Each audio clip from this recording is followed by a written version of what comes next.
Guys जय Mahakal. Welcome to my channel Madhya Pradesh Aarambh. आज हम पढ़ने वाले हैं यूनिट नंबर 9 का टॉपिक है ई कॉमर्स, जो कि हमारे वनडे एग्जाम और स्पेशली पीएससी में जरूर आता है। तो प्लीज़ चैनल को सब्सक्राइब कीजिए, लाइक कीजिए, कमेंट कीजिए और शेयर कीजिए। चलिए स्टार्ट करते हैं आज ई कॉमर्स। ई कॉमर्स यह इंटरनेट पर इलेक्ट्रॉनिक्स रूप से उत्पादन या फिर खरीद करना या बिक्री कई प्रोसेस होती है। क्या कॉमर्स, इसमें electronic commerce, mobile commerce, electronic fund transfer, supply chain management, internet marketing, online transaction processing, internet data interchange, inventory management system और ऑटोमेटेड डाटा कलेक्शन सिस्टम जैसी तकनीकों को अपनी ओर अट्रैक्ट करता है। तो किस किस को अट्रैक्ट करता है?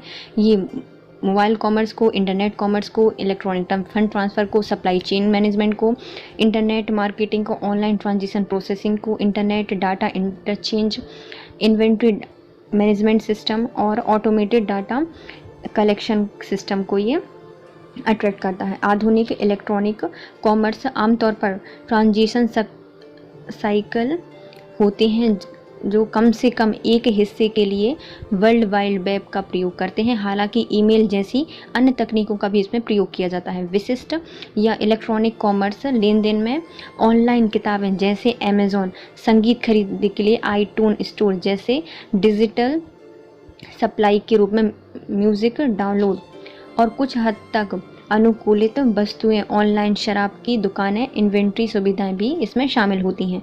ई कॉमर्स के 3 क्षेत्र होते हैं। एक होता है ऑनलाइन रिटेलिंग करना, इलेक्ट्रॉनिक मार्केटिंग करना और होता है ऑनलाइन ऑप्शन। इसमें क्या आते हैं? ई कॉमर्स के प्रकार कितने होते हैं? Type of e commerce. जब हम ई कॉमर्स के बारे में सोचते हैं तो हम एक सप्लाई या क्लाइंट के बीच में एक ऑनलाइन कमर्शियल या फिर ट्रांजिशंस देखते हैं। तो किसके बारे में? एक सप्लायर होगा, एक क्लाइंट होगा जो क्या करेगा? कमर्शियल ट्रांजिशन करेगा। इसके बारे में हम सोचते हैं जब भी हम ई कॉमर्स के बारे में सोचते हैं। हालांकि यह विचार सही है, लेकिन वास्तव में ई कॉमर्स को 6 प्रमुख भागों में बांटा जाता है जो कि अलग अलग विशेषताओं के साथ कार्य करती हैं। कितने भागों में बांटा जाता है? ई कॉमर्स को 6 भागों में बांटा जाता है। पहले आता है बिजनेस टू कंज्यूमर, मतलब एक बिजनेसमैन होगा और कंज्यूमर के पास कोई भी सप्लाई स्टार्ट हो रही है ना, मतलब सप्लाई कहाँ से हो रही है? बिजनेसमैन से कंज्यूमर के बीच में। यह बिजनेस में एक बिजनेस कंपनी जो कि इंटरनेट पर प्रोडक्ट या सर्विसेज की सीधे कंज्यूमर तक को बेचता है। मतलब क्या करता है? बहुत सारे कोई भी प्रोडक्ट हो सकता है या फिर कोई स्कीम हो सकती है या फिर सर्विस हो सकती है, वो कैसे भेजता है? ऑनलाइन या इंटरनेट के माध्यम से कंज्यूमर को भेजता है। यही B2C कहलाता है। वर्तमान सर्वे के अकॉर्डिंग 58% लोग इसी माध्यम से खरीदी करते हैं। उदाहरण के लिए अमेज़ॉन, फ्लिपकार्ट, ईवे और स्नैपडील इसके उदाहरण आते हैं। क्या? बिजनेस टू कंज्यूमर के। अब आते हैं बिजनेस टू बिजनेस के। यह कंपनी इंटरनेट और अन्य कंपनियों को प्रोडक्ट और सर्विस भेजती है। मतलब एक कंपनी दूसरी कंपनी के लिए प्रोडक्ट या सर्विसेज भेज रही है। तो क्या आ जाएगी? Business to business. E commerce दोनों पार्टिसिपेंट बिजनेसर होते हैं। इसमें जो दोनों पार्टिसर्स होते हैं, जो पार्टी होती हैं, क्या होती हैं? दोनों बिजनेस करते हैं। दो क्या कहलाते हैं? इनको business to business e commerce कहलाते हैं। इसका वॉल्यूम और वैल्यू बहुत बड़ी हो सकती है, मतलब इसका वॉल्यूम बहुत बड़ा हो सकता है और इसकी वैल्यू जो होती है वो भी बड़ी हो सकती है। उदाहरण के लिए वालमार्ट, अलीबाबा, स्टील.com और जनरल इलेक्ट्रॉनिकल, ये क्या होते हैं? ये सब बिजनेस टू बिजनेस के अंतर्गत आते हैं। वालमार्ट, अलीबाबा, स्टील.com और जनरल इलेक्ट्रॉनिकल्स, ये क्या होते हैं? बिजनेस टू बिजनेस, मतलब बहुत बड़े बड़े सामान दूसरी कंपनी को ही प्रोवाइड कराते हैं। तो ये इसके अंतर्गत आता है। अब आते हैं क्या? Consumer to consumer. जब एक कंज्यूमर अपने प्रोडक्ट को किसी अन्य कंज्यूमर को इंटरनेट पर बेचता है तो और इस पर टैक्स को कंज्यूमर टू कंज्यूमर कहा जाता है। मतलब इसमें क्या होता है? एक कंज्यूमर, मतलब एक ग्राहक दूसरे ग्राहक को अपना कोई सामान बेच रहा है। किसके माध्यम से? ऑनलाइन के माध्यम से। तो ये क्या कहलाता है? C2C कहलाता है। इसमें एक कंज्यूमर अपनी पुरानी बाइक, कार या अपनी कोई भी प्रॉपर्टी को कंज्यूमर को सीधे इंटरनेट के माध्यम से बेच सकता है। आमतौर पर ऐसे लेन देन थर्ड पार्टी के माध्यम से किए जाते हैं, लेकिन ऑनलाइन प्लेटफॉर्म पर ये इसमें जो थर्ड पार्टी होती है वो हट जाती है। जैसे कि इसमें EY, OLX ये इसके अंतर्गत आते हैं। अब आते हैं कंज्यूमर टू बिजनेस। इसमें क्या होता है? जो अपना माल होता है वो कंज्यूमर अपना बिजनेस को, मतलब बिजनेसमैन को बेच रहा है। इसमें C2B में माल का आदान प्रदान करने की जो परंपरा है वो B2C कहलाती है। और नहीं, B2C की सब जस्ट उल्टी होती है, क्योंकि बिजनेस C2C में क्या हो रहा था, बिजनेसमैन से कंज्यूमर के पास जा रहा है, और जो C2B है उसमें कंज्यूमर से कोई प्रोडक्ट है वो बिजनेसमैन के पास आता है। उदाहरण के रूप में एक कंज्यूमर ने वेबसाइट बनाई, ऑनलाइन रिक्वायरमेंट देता है और कंपनी इसके लिए अपनी अच्छी कीमत लगाती है और वेबसाइट को बनाने के लिए ऑफर देती है। मतलब एक वेबसाइट तो चल ठीक है, हम और वेबसाइट बनवा रहा है, कोई बड़ी कंपनी बनवा रही है, तो इसमें क्या होगा कि कंज्यूमर जो है वो अपनी सेवाएं किसको दे रहा है, कंपनी को दे रहा है। इस तरह के जो हॉलीडे पैकेज होते हैं, इंश्योरेंस होते हैं, वो भी इसी के उदाहरण आते हैं। इंश्योरेंस, हॉलीडे पैकेज किसके आते हैं, C2B के आते हैं। हाँ, फ्रीलांसर और ट्रिप एडवाइज़र, ये जितनी भी ऐप हैं ये किसके माध्यम से चलाई जाती हैं, तो ये किस पर वर्क करती हैं, कंज्यूमर टू बिजनेसमैन से।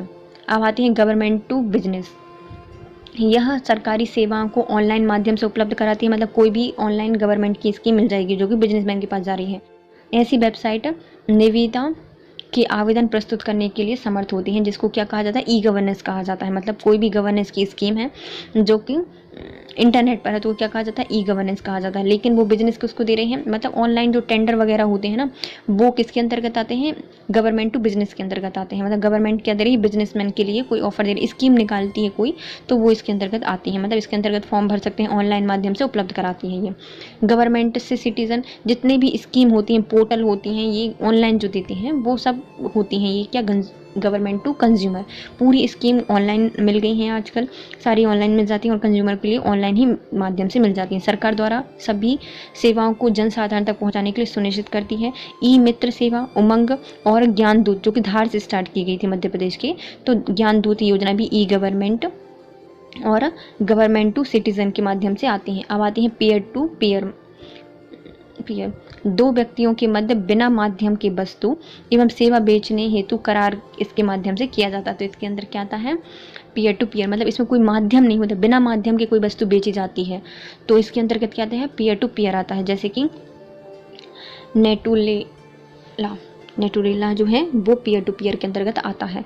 अब आता है बिजनेस से गवर्नेंस। मतलब एक मॉडल में कंपनी द्वारा सरकार को प्रपोजल दिया जा रहा है। मतलब कौन, एक कंपनी है, अभी क्या दे रही थी, गवर्नमेंट दे रही थी एक जो कंपनियां हैं उनके लिए प्रपोजल कि तो मैं ये काम करूं। लेकिन अब एक कंपनी है वो किसको दे रही है, सरकार को प्रपोजल देती है, जिसमें सरकार अपनी ज़रूरत के अनुसार सामान खरीद सकती है। हथियार कंपनी हो गई, जिससे अपन हथियार खरीदते हैं। दवाई कंपनियाँ हो गई, जिससे सरकार दवाइयाँ खरीदती है, पतंजलि वगैरह। तो ये किसके अंतर्गत आती हैं, बिजनेस से गवर्नमेंट के अंतर्गत आती हैं। अब आती है एम कॉमर्स। इसमें मोबाइल के ज़रिए ई कॉमर्स किया जाता है। इसका मतलब क्या है, एम कॉमर्स, इसमें मोबाइल के ज़रिए ई कॉमर्स किया जाता है। कितने टाइप होते हैं इनके, तो इनने बोले हैं 6, लेकिन हमने पढ़ लिए हैं 9। पहले आता है business to consumer, business to business, businessman के अंतर्गत हो रहा है। फिर कंज्यूमर टू कंज्यूमर, OLX वगैरह। कंज्यूमर टू बिजनेस मतलब कोई भी स्कीम हम कंज्यूमर से कंपनी को दी जा रही है। गवर्नमेंट टू बिजनेस मतलब गवर्नमेंट से कोई स्कीम बिजनेसमैन को दी जा रही है। या फिर गवर्नमेंट टू सिटीज़न तो कोई सिटीज़न के लिए स्कीम दी जा रही है वो। पीयर टू पीयर, इसमें कोई माध्यम ज़रूरत नहीं होती, दो व्यक्तियों के बीच वस्तुओं का आदान प्रदान किया जा सकता है, बेच खरीद सकते हैं।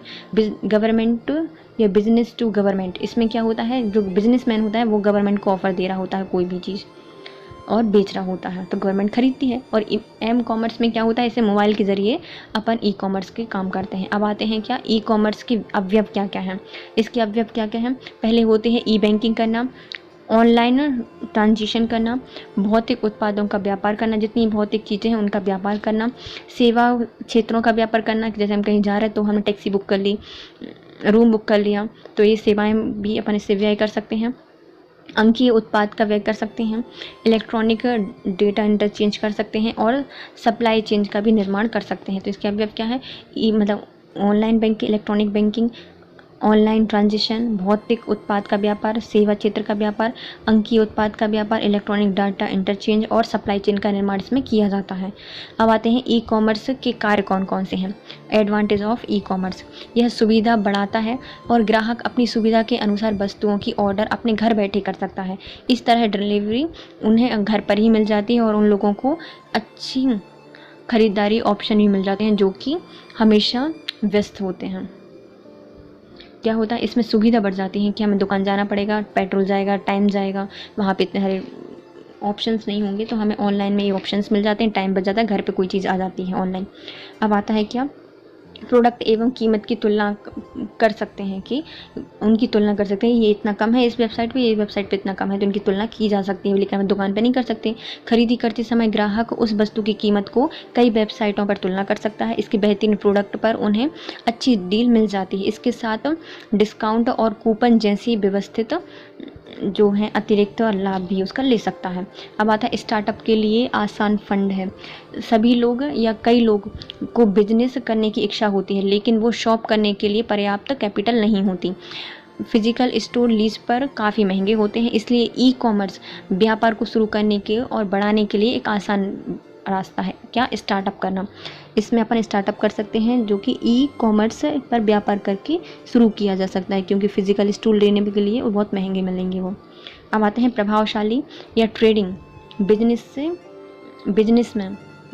में बिजनेस की ज़रूरतों को पूरा करने के लिए बहुत सारे रिसोर्स खर्च हो जाते हैं और इन्हें प्रॉफिट कम होता है। ई कॉमर्स में रिसोर्सेस का कुशलता से उपयोग किया जाता है और क्योंकि अधिकांश बिजनेस सर्विस ऑटोमेटेड होती हैं, इसमें क्या होती है, प्रभावशीलता, मतलब इसमें जो ट्रेडिंग बिजनेस में से बिजनेस की ज़रूरतों को पूरा करने के लिए इसमें बहुत सारे रिसोर्स खर्च हो जाते हैं और इसमें परफेक्ट कम होते हैं, प्रॉफिट भी कम होता है, मतलब इसमें क्या होता है, प्रॉफिट कम होता है, इसलिए ई कॉमर्स की सुविधा इसमें दी गई है जो इसमें सर्विस ऑटोमेटेड होती है। अब आते हैं कंज्यूमर तक पहुंच हो सकती है। ट्रेडिंग बिजनेस जैसे कि शॉप की पहुंच काफ़ी सीमित होती है, मतलब शॉप में की पहुंच जो होती है वो काफ़ी सीमित होती है, एक कॉलोनी या 2 कॉलोनी तक, एक सिटी तक, जबकि जो इंटरनेट के माध्यम से वही बिजनेस वर्ल्ड भर में कंज्यूमर को अपने प्रोडक्ट और सर्विस बेच सकते हैं। अपन कहाँ बेच सकते हैं, ऑनलाइन के माध्यम से पूरे वर्ल्ड वाइड वेब में ये बिक सकते हैं प्रोडक्ट अपने। अब आते हैं पेमेंट, मतलब पेमेंट अच्छे से हो जाती है, मतलब ऑनलाइन स्टोर पर इलेक्ट्रॉनिक या मोबाइल ट्रांजेक्शन का उपयोग पेमेंट फास्ट हो सकता है, मतलब इसमें क्या होती है, मोबाइल से कर सकते हो, कूपन वगैरह से करते हो, या फिर जिससे भी कार्ड वगैरह से करने हैं वो ऑनलाइन ट्रांजेक्शन बहुत जल्दी हो जाता है। विभिन्न प्रोडक्ट को बेचने की योग्यता होती है, इंटरनेट पर बिजनेस फ्लेक्सिबिलिटी हो जाता है, मतलब जितना ही बिजनेस होता है वो क्या होता है, इंटरनेट पर फ्लेक्सिबल हो जाता है। बिजनेस एक साथ कई प्रोडक्ट और सर्विस को बेच सकता है, हम सारे घर की सामान बेच रहे हैं, बाहर के बेच रहे हैं, ग्रॉसरी बेच रहे हैं, हर चीज़ बेच सकते हैं इसमें।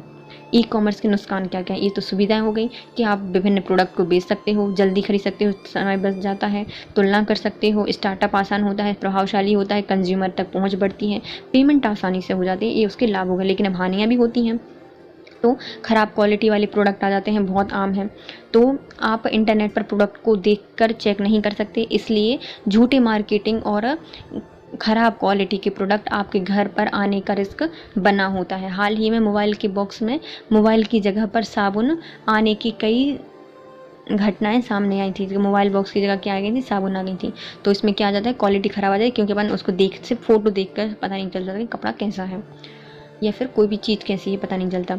अनचाही खरीद, ऑनलाइन स्टोर अपने प्रोडक्ट को एक बड़ी संख्या में डिस्प्ले करते हैं और ऑनलाइन शॉपिंग की सुविधा के कारण ग्राहक अनचाही वस्तुएं भी खरीद लेता है। वाह ये भी सस्ती मिल रही है, वाह ये भी सस्ती मिल रही है, तो हम सब खरीद लेते हैं, लेकिन वो हमें ज़रूरत भी नहीं होती, तो अनचाही खरीदारी बढ़ जाती है। इंटरनेट स्कैम बढ़ते हैं। इंटरनेट पर अच्छी बात यह है कि लेकिन कुछ लोग, मतलब इंटरनेट अच्छी बात है, लेकिन इसमें कुछ लोग ऐसे होते हैं जो गलत कारणों का उपयोग करके इसका फैसला कर देते हैं कि इंटरनेट पर किसी भी सामान को खरीदने से पहले इस वेबसाइट और प्रोडक्ट के बारे में जानकारी इकट्ठा कर लें। सेल के बाद सपोर्ट की कमी होती है। कई बार गलत और डिफेक्टिव प्रोडक्ट आने पर शिकायत करने पर कंज्यूमर को जो सपोर्ट सर्विस होती है वो नहीं मिलती, जिसके कारण उसका पैसा बर्बाद हो जाता है। अब आपने ऑर्डर कर लिया लेकिन वो अच्छा ही नहीं है, तो क्या हो जाएगा, प्रोडक्ट ख़राब हो जाएगा। माल की डिलीवरी में देरी हो सकती है, कभी कभी प्रोडक्ट डिलीवरी से देरी से होती है और इससे कंज्यूमर और असुविधा का साथ नुकसान भी हो जाता है। कई बार क्या होती है, जैसे कि प्लांट वगैरह मंगाए, बहुत देर हो गया उनको लाने में, तो वो क्या हो जाएंगे, भगवान के प्यारे हो जाएंगे, तो इसमें क्या होता है, समय बर्बाद होता है और कंज्यूमर को कभी कभी नुकसान भी हो जाता है। सुरक्षा, ऑनलाइन प्रोडक्ट खरीदने के लिए आपको अपने पर्सनल डील्स के साथ क्रेडिट कार्ड की जानकारी भी देनी होती है, लेकिन कभी कभी इन इन्फॉर्मेशन को चोरी होने का खतरा भी रहता है, तो सुरक्षा की भी गई तो ये इसकी हानियाँ होती हैं। क्या होती है, सुरक्षा आपकी दाव पर लगी होती है, ख़राब क्वालिटी आ जाती है, कई बार प्रोडक्ट अनचाही खरीदी कर लेते हैं अपन, इंटरनेट स्कैम इतने सारे बढ़ गए हैं, सेल के बाद सपोर्ट की कमी आ जाती है और माल की डिलीवरी में देरी हो जाती है। अब आती हैं ई कॉमर्स की विशेषताएं क्या क्या हैं। यूबिक्विटी, ई कॉमर्स हर जगह हर समय उपलब्ध होता है। कंज्यूमर किसी भी सामान अपने घर, ऑफिस में इंटरनेट कनेक्शन के माध्यम से प्रोडक्ट खरीद या बेच सकता है। अब आता है क्या, इसमें ग्लोबल रीच बढ़ जाती है। ई कॉमर्स पारंपरिक, सांस्कृतिक और राष्ट्रीय सीमाओं को पार फैला होता है, दुनिया भर के कंज्यूमर को बिजनेस से कनेक्ट करता है। ई कॉमर्स साइट पर यह बहुभाषीय अनुवाद करने में भी सक्षम होता है। यूनिवर्सल स्टैंडर्ड, यहाँ पर एक ही स्टैंडर्ड का इस्तेमाल किया जाता है जिसे इंटरनेट स्टैंडर्ड कहा जाता है। इन स्टैंडर्ड को वर्ल्ड भर में सभी देशों तक शेयर किया जा सकता है। अब आता है इंटरनेट या रिचनेस, इसमें एडवर्टाइजिंग और ब्रांडिंग कॉमर्स का एक महत्वपूर्ण हिस्सा होता है। इसमें e commerce video, audio, animations, billboard, sign आदि डिलीवरी कर सकते हैं। हालांकि यह टेलीविज़न टेक्नोलॉजी के रूप में समृद्ध है, तो रिचनेस भी कर सकते हैं, मतलब एडवर्टाइजिंग और ब्रांडिंग कर सकते हैं। इसमें इंटरएक्टिविटी, इसमें ई कॉमर्स टेक्नोलॉजी में मर्चेंट और जो कंज्यूमर होते हैं उनके बीच में दो तरफा कम्युनिकेशन हो सकता है और आप ईमेल या कॉल करके कम्युनिकेशन कर सकते हैं। अब आती है इंफॉर्मेशन डेंसिटी। अब सभी मार्केट में हिस्सा लेने वालों के बीच इंफॉर्मेशन की क्वालिटी बेहद बड़ी है। ऑनलाइन शॉपिंग प्रोसेस में कंज्यूमर के पर्सनल डील्स, प्रोडक्ट की जानकारी और पेमेंट की जानकारी मर्चेंट तक पहुंचती है और कंज्यूमर को प्रोडक्ट की जानकारी मिल जाती है। तो इसमें क्या है, इंफॉर्मेशन डेंसिटी भी मिलती है। ये सब किसकी है, इसकी विशेषताएं कि इसमें क्या क्या हो सकती हैं। इंफॉर्मेशन की डेंसिटी है, आपको उस कंज्यूमर की सारी पर्सनल डिटेल्स, प्रोडक्ट की जानकारी मिल जाती हैं और जो पेमेंट की जानकारी है वो मर्चेंट तक पहुंच जाती है। अब आती है पर्सनलाइज्ड और कस्टमाइजेशन। किसी व्यक्ति के नाम, इंटरेस्ट और पिछली खरीदी के बारे में पर मैसेज विशिष्ट व्यक्ति को भेजे जा सकते हैं, मतलब उसने पिछली बार क्या खरीदा था, उसमें किस में इंटरेस्ट है, उसका नाम क्या है, इसके अकॉर्डिंग उनके लिए वस्तुएं भेजी जा सकती हैं इसमें। और सोशल टेक्नोलॉजी, इसमें सोशल नेटवर्क पर कंज्यूमर इंफॉर्मेशन को शेयर करते हैं और मर्चेंट सोशल नेटवर्क पर इनके प्रोडक्ट की एडवर्टाइजिंग करते हैं। अब आते हैं ई कॉमर्स का विकास कैसे हुआ है। 1971 और 1972 में आर्पानेट का प्रयोग स्टैनफोर्ड आर्टिफिशियल इंटेलिजेंस लेबोरेटरी और मैसाचुसेट इंस्टीट्यूट ऑफ टेक्नोलॉजी के छात्रों के बीच में किया गया था। यह कैनाबिस सेल की व्यवस्था के लिए इसको स्टार्ट किया था। इसके बाद में क्या आते हैं, जोन्स मार्कॉफ आते हैं, जिनकी पुस्तक व्हाट द डॉर्मोन्स सेड में इन्हें लिखा था कि the seminal art of economics है। ये क्या है, जो ई कॉमर्स है क्या होती है, the seminal art of commerce होती है। किसने लिखा था, मैकऑफ ने लिखा था अपनी पुस्तक व्हाट द डॉर्मस सेड में इसमें को लिखा था 1971 से 1972 में। अब आते हैं 1972 में क्या होता है, एक आते हैं Mohamed M Atalla telecom network पर एक सुरक्षित ट्रांजैक्शन सिस्टम के लिए एक पेटेंट फाइल करते हुए इन्होंने लिखा था कि जो लिंक कंप्यूटर या फिर जो टेलीफोन होते हैं उसमें लिंक सुरक्षित और इंटरनेट आधारित ई कॉमर्स के प्रोसेसर को मतलब अध्यस्त करने के लिए जो इनक्रिप्शन टेक्नोलॉजी है वो इनने विकसित की थी। तो सबसे पहले इंटरनेट और जो टेलीफोन होते हैं इनके लिए सुरक्षा के लिए इनक्रिप्शन के लिए पेटेंट फाइल किसने किया था, तो ये कहा था Mohamed M Atalla telecom network 1972 में। फिर 1976 में क्या होता है, अटाला टेक्नोवेशंस मोहम्मद अटाला द्वारा विकसित किया गया और इन्हें बुनकर रेमो कॉरपोरेशन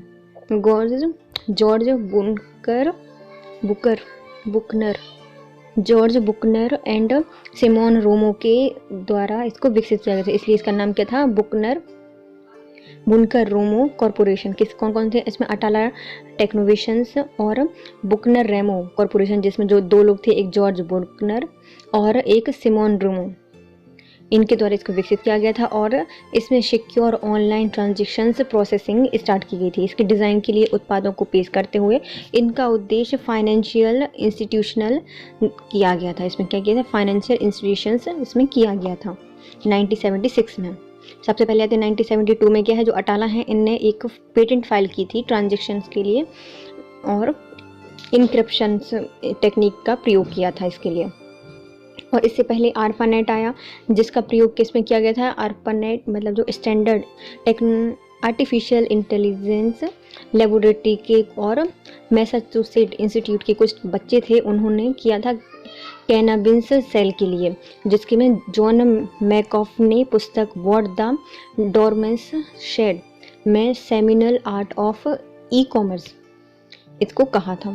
फिर आते हैं कल 1979 में, इसमें माइकल एड्रिच आए, इनने पहली बार ऑनलाइन शॉपिंग स्टार्ट की थी। या फिर कब, माइकल एड्रिच ने 1979 में माइकल एड्रिच ने पहली ऑनलाइन शॉपिंग स्टार्ट की थी, मतलब सिस्टम बनाया था। और थॉमसन हॉलिडे ने यूके में 1981 में पहला business to business B2B online shopping system बनाया, जो कि 1981 में स्थापित किया गया था। किसने बनाया है, थॉमसन हॉलिडे यूके में बनाया है बिजनेस टू बिजनेस। और यह क्या है, एक ऑनलाइन शॉपिंग सिस्टम है। 1981 में इसको विकसित किया गया था। 1982 में मिनीटेल को फ्रांस टेलीकॉम द्वारा राष्ट्रव्यापी रूप से पेश किया गया और ऑनलाइन ऑर्डरिंग के लिए उपयोग किया गया था। जो क्या है, ये मिनीटेल क्या है, 1982 में इसको विकसित किया गया था फ्रांस टेलीकॉम द्वारा राष्ट्रव्यापी रूप से इसको ऑनलाइन ऑर्डर के लिए इसको स्टार्ट किया था। इससे पहले क्या हुआ है, जो हॉलीडे हैं उन्होंने business to business online shopping start कर दी। उससे पहले एड्रिच आए, उनने क्या बोला कि भैया जिनको भी शॉपिंग करनी है ऑनलाइन शॉपिंग कर सकते हो, लेकिन कौन करेगा, कोई नहीं करेगा। और फिर उनके बाद कौन है, मिनीटेल, इन्हें 1982 में एक फ्रांस टेलीकॉम में पूरे राज्य में, मतलब पूरे राष्ट्र में, देश में ऑनलाइन ऑर्डरिंग की व्यवस्था स्थापित कर दी। फिर 1983 में कैलिफोर्निया राज्य विधानसभा ने कैलिफोर्निया में इलेक्ट्रॉनिक्स कॉमर्स पर पहली सुनवाई की, मतलब किस पे की गई है, ये इलेक्ट्रॉनिक कॉमर्स पे की गई है, मतलब कॉमर्स पे की गई है कैलिफोर्निया राज्य विधानसभा में। इसमें पहली बार सुनवाई की गई थी। इसमें CPUC, MCI, mail, प्रोडी, कंपूसर्व, volcano telephones etcetera, ये और पैसिफिक ने इलेक्ट्रॉनिक कॉमर्स में के फेवर में गवाही दी थी। किन किन ने इनके फेवर में गवाही दी थी, किनके, ई कॉमर्स या इलेक्ट्रॉनिक कॉमर्स है, इसके पक्ष में किन किन ने गवाही दी थी, CPUC द्वारा, MCI मेल द्वारा, प्रोडी कंप्यूसर्व द्वारा, वोल्केनो टेलीफोन द्वारा और पैसिफिक के द्वारा इनके लिए क्या दी गई थी, गवाही दी गई थी। क्वांटम प्रौद्योगिकी को इसमें अपने स्टेटमेंट देने की अनुमति नहीं थी। जो क्वांटम प्रौद्योगिकी होती है उसके लिए अभी तक इसमें अपना स्टेटमेंट देने की अनुमति नहीं थी। 1983 में हुआ था, कैलिफोर्निया विधानसभा में पहला ई कॉमर्स पर सुनवाई हुई थी। फिर 1984 में क्या हुआ था, गेटशेड SIS टेस्को विश्व का पहला B2C ऑनलाइन शॉपिंग सिस्टम बना, जिसमें 72 साल की मिस स्नोवेल पहली ऑनलाइन होम शॉपर बनी थी। ये क्या है, देखो, गेटशेड में SIS टेस्को विश्व का पहला B2C ऑनलाइन शॉपिंग सिस्टम बना, जिसमें 72 साल की एक महिला थी जिनका नाम था कि स्नोबेल। मतलब हर घर में क्या होती है, स्नोबेल होती है। तो इनने ऑनलाइन शॉपिंग क्या खुली, होम शॉपर बन गई है। कौन बनी है, स्नोबॉल ऑनलाइन होम शॉपर बनी है 1982 में। फिर आते हैं 1984 में क्या हुआ, अप्रैल 1984 में कंप्यूसर्व ने अमेरिका और कनाडा में इलेक्ट्रॉनिक्स मॉल लॉन्च किए थे। कब किए थे, तो अमेरिका में और कनाडा में किए थे। कंप्यूसर्व ने इलेक्ट्रॉनिक मॉल स्टार्ट किए थे। कंप्यूसर्व ने वही है जो कैलिफोर्निया में 1983 में जो हुई थी ना ई कॉमर्स की कार्यवाही, मतलब सुनवाई हुई थी, उसमें भी इसने ई कॉमर्स के फेवर में वोट दिया था। तो कंप्यूसर्व ने अमेरिका और कनाडा में इलेक्ट्रॉनिक्स मॉल लॉन्च कर ली, क्योंकि इसलिए फेवर कर रहा था ये। और पहली व्यापक इलेक्ट्रॉनिक कॉमर्स सर्विस दी है, जो 1984 में दी गई थी। कब दी गई है, 1984 में ये लॉन्च की गई थी। फिर 1989 में सिक्योनिया, कहाँ पे, सिक्योनिया डाटा कॉर्प में कंप्यू मार्केट को इंट्रोड्यूस कराया गया। तो कब कराया गया था, मई 1989 2009 में सिनोई डाटा कॉर्प ने कंप्यू मार्केट को इंट्रोड्यूस करा है, जो कि ई कॉमर्स की पहली इंटरनेट बेस्ड सिस्टम था, जिसमें विक्रेता और खरीदार बिक्री के लिए आइटम पोस्ट करते थे। मतलब जो विक्रेता होता था, जिनको बेचना था, वो जितने भी आइटम होते थे उनको पोस्ट कर देते थे और खरीदार डाटाबेस खोजकर उसमें क्रेडिट कार्ड से इसको खरीद सकते थे। कब किया गया है? 1989 में किया गया है। किसने कहाँ पे किया है? सिक्योर डाटा कार्ड, मतलब सिक्योर डाटा, अपना सिक्योर रखो, सिक्योर डाटा कॉर्प में कंप्यू मार्केट को इंट्रोड्यूस करा था। कंप्यू मतलब कंप्यूटर पे मार्केट, कंप्यू मार्केट को इंट्रोड्यूस करा है 1989 में। और जो ई कॉमर्स की पहली इंटरनेट बेस्ड सिस्टम था, जिसमें विक्रेता और खरीदार दोनों के लिए अपने आराम से मुहैया हो जाते थे। विक्रेता क्या करता था? जितने भी आइटम होते थे पोस्ट कर देता था, फिर खरीदार क्या होता था? डाटाबेस से खोजता था, फिर क्रेडिट कार्ड से उनको खरीद लेता था। फिर आते हैं 1990, इसमें आए हैं टिम बर्नर्स-ली, जो कि एक बहुत क्रांतिकारी लेकिन मतलब स्टार्ट हो जाएगी, यहाँ से नई क्रांति स्टार्ट होती है टिम बर्नर्स-ली के आने से। 1990 टिम बर्नर्स-ली नेस्ट कंप्यूटर को प्रयोग करते हैं। नेस्ट कंप्यूटर मतलब नेक्स्ट जनरेशन स्टार्ट हो गई, नेक्स्ट लेवल की हो गई जाएगी, तो नेस्ट कंप्यूटर का प्रयोग करके पहला वेब ब्राउज़र, जिसका क्या नाम था? वर्ल्ड वाइड वेब, WWW ये लॉन्च करते हैं। WWW लॉन्च करते हैं कौन? टिम बर्नर्स-ली, जो कि किस में होता है? नेस्ट कंप्यूटर में इसका प्रयोग किया जाता है। 1992 में क्लीवलैंड ने बुक स्टॉक अनलिमिटेड क्रेडिट और प्रोसेसिंग के साथ ऑनलाइन सेल करने वाली एक पहली कमर्शियल सेल वेबसाइट www.books.com खोली। तो अब देखो www तो किसने बना दिया? टिम बर्नर्स-ली ने बना दी। ऑनलाइन शॉपिंग कब आ गई? मतलब कंप्यू मार्केट आ गया था, 1989 में आया था, है ना। और मतलब इसमें क्रेडिट कार्ड से पेमेंट करके आप शॉपिंग कर सकते थे। फिर 1982 में क्या हुआ? क्लीवलैंड आए और उन्हें बुक स्टॉक करने के लिए unlimited credit card processing start कर दी। मतलब जितने चाहे आप उसमें क्रेडिट करके प्रोसेस कर सकते हो। इसके साथ ऑनलाइन सेल स्टार्ट हो गई, मतलब ऑनलाइन आपको हर चीज़ मिल जाएगी। और कमर्शियल सेल वेबसाइट बनाई, जिसका नाम क्या था? www.books.com बनाई गई थी। 1993 में पैगेट प्रेस ने 1993 में पैगेट प्रेस ने पहली app store electronic app wrapper का विज़न 3 लॉन्च किया है। किसका विज़न लॉन्च किया है? 3। तो ये इलेक्ट्रॉनिक ऐप है जिसका नाम क्या है? वेपर का वर्जन 3 लॉन्च किया है 1993 में। पैगेट प्रेस ने पहली बार ऐप स्टोर के लिए इलेक्ट्रॉनिक ऐप वेबस्टर का वर्जन 3 लॉन्च किया। 1994 में नेटस्केप ने अक्टूबर में मोजिला नामक से एक कोड के तहत नेविगेटर ब्राउज़र लॉन्च किया था। तो नेविगेटर ब्राउज़र कब आया है? तो नेटस्केप ने भेजा था अक्टूबर 1994 को, 1994 को भेजा था नेटस्केप ने। मोजिला नाम का था और नेविगेटर ब्राउज़र था ये। मोजिला को अपन किसमें पकड़ लेंगे? नेट पर पकड़ लेंगे, तो नेट स्केप पूरे में नेट लगा दी, वो कहीं स्केप ना कर पाए। तो 1994 में मोजिला को 1994 में नेटस्केप ने अक्टूबर में मोजिला नामक एक कोड के तहत नेविगेटर ब्राउज़र लॉन्च किया था। ये नेटस्केप 1.2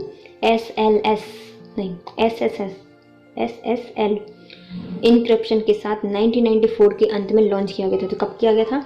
1994 में लॉन्च किया गया था। ये किसके उसमें था? तो SSL इनक्रिप्शन के साथ इसको लॉन्च किया गया था और ट्रांजेक्शन को सिक्योर करता है। ये क्या करता है? ट्रांजेक्शन को, जितने भी ट्रांजेक्शन होते हैं अपने कंप्यूटर में, उसको सिक्योर करता था कौन? मोजिला नाम का जो नेविगेटर ब्राउज़र था वो। फिर 1994 में IP switch, iMail server, IP switch, INC and open market के बीच एक पार्टनरशिप के माध्यम से सेल और इंस्टेंट डाउनलोड के लिए ऑनलाइन अवेलेबल होने या रखने वाला एक सॉफ्टवेयर बनाया था। तो किसने बनाया है? ये IP स्विच ने बनाया है, iMail सर्वर और IP स्विच, INC और ओपन मार्केट के बीच एक पार्टनरशिप हुआ, जिसमें इन्हें सेल और इंस्टेंट डाउनलोड करने के लिए ऑनलाइन अवेलेबल रहने वाला सॉफ्टवेयर बनाया, जो कि 1994 में बनाया गया था ये सॉफ्टवेयर। फिर 1994 में क्या हुआ था? इस ट्रेडिंग द्वारा 10 सेमनॉट्स टेल नेट मार्केट के माध्यम से पहली सुरक्षित ऑनलाइन खरीदी बन गई। तो कौन बनी है? सिमनॉट्स टेल ये स्टेजिंग द्वारा बनाई गई नेट स्केप के मतलब नेट मार्केटिंग के द्वारा से पहली बार ऑनलाइन खरीदी बन गई, जो कि क्रेडिट कार्ड से माध्यम किया गया था इसका, है ना। फिर 1995 में क्या हुआ? यूएस नेशनल साइंस फाउंडेशन ने इंटरनेट पर कमर्शियल इंटरप्राइजेस के अपने पूर्व स्ट्रिक्ट प्रोहिबिशन को हटा दिया। तो कब हटाया है ये? 1995 में यूएस ने नेशनल साइंस फाउंडेशन ने इंटरनेट पर जो जितने भी कमर्शियल इंटरप्राइजेस के और उनके पूर्व जो स्ट्रिक्ट प्रोहिबिशन लगे थे उनको हटा दिया है 1995 में। फिर 1995 में जैसे ये हटे, फिर क्या आया है? Amazon.com। इसको कौन लेके आया है? जेफ बेजोस ने लॉन्च किया था 1995 में। और इसी टाइम 1995 में आता है ईबाई बोलते हैं इसको। ईबाई की स्थापना की गई, जो कि कंप्यूटर प्रोग्राम पायरर ओमिडयार ने ऑक्शन वेब के रूप में किया था। यह पर्सन टू पर्सन ट्रांजैक्शन को सपोर्ट करने वाली पहली ऑनलाइन एक्विजिशन साइट थी। ये क्या थी? पहली ऑनलाइन एक्विजिशन साइट थी, जो कि किसके द्वारा लॉन्च की गई थी? 1995 में आई है। एवे पर्सन टू पर्सन ट्रांजैक्शन होता है, मतलब पर्सन टू पर्सन ट्रांजैक्शन को सपोर्ट करता है। और पियर ओमिडयार ने ऑक्शन वेब के रूप में इसकी स्थापना की थी, ये रूप में इसको स्थापित किया गया था। 1995 में पहला commercial free 24 hour internet online radio station radio HK और नेट रेडियो प्रसारण शुरू हो गया। तो कब हुआ है ये? 1995 में हुआ है। पहला commercial free 24 hour internet online radio station और रेडियो HK नेट रेडियो प्रसारण शुरू हुआ था 1995 से। ये सारे जितने भी अब क्या, तो 1995 में इतनी सारी चीज़ें हो गई। अमेरिका ने पूरे प्रोहिबिशन हटा दिए, अमेजोन आ गया और ये ईबाई भी आ गया। तो अब भैया रेडियो कहाँ से रहे? तो बताएगा ना कि भैया देखो इतनी मार्केट शॉप हो रही है, हम एडवर्टाइज कहाँ से करेंगे? तो रेडियो के माध्यम से सारा होने लगा। और commercial free 24 hour internet online radio station start हो गए, ऑनलाइन रेडियो HK और नेट रेडियो का प्रसारण स्टार्ट हो गया। 1996 में क्या हुआ? प्रतिक्रिया स्टोर फंड्स के साथ एक्सलीवर BBS का प्रयोग ऑस्ट्रेलिया में SYS ऑप्स के समूह के द्वारा किया गया। इलेक्ट्रॉनिक कॉमर्स के शुरुआती एग्जीक्यूशंस एंड वैश्विक भागीदारी साइट ग्लोबल पार्टनर साइट के लिए दोहराया गया था। तो ये किसके लिए दोहराया गया था? प्रतिक्रिया स्टोर फॉन्ट्स के साथ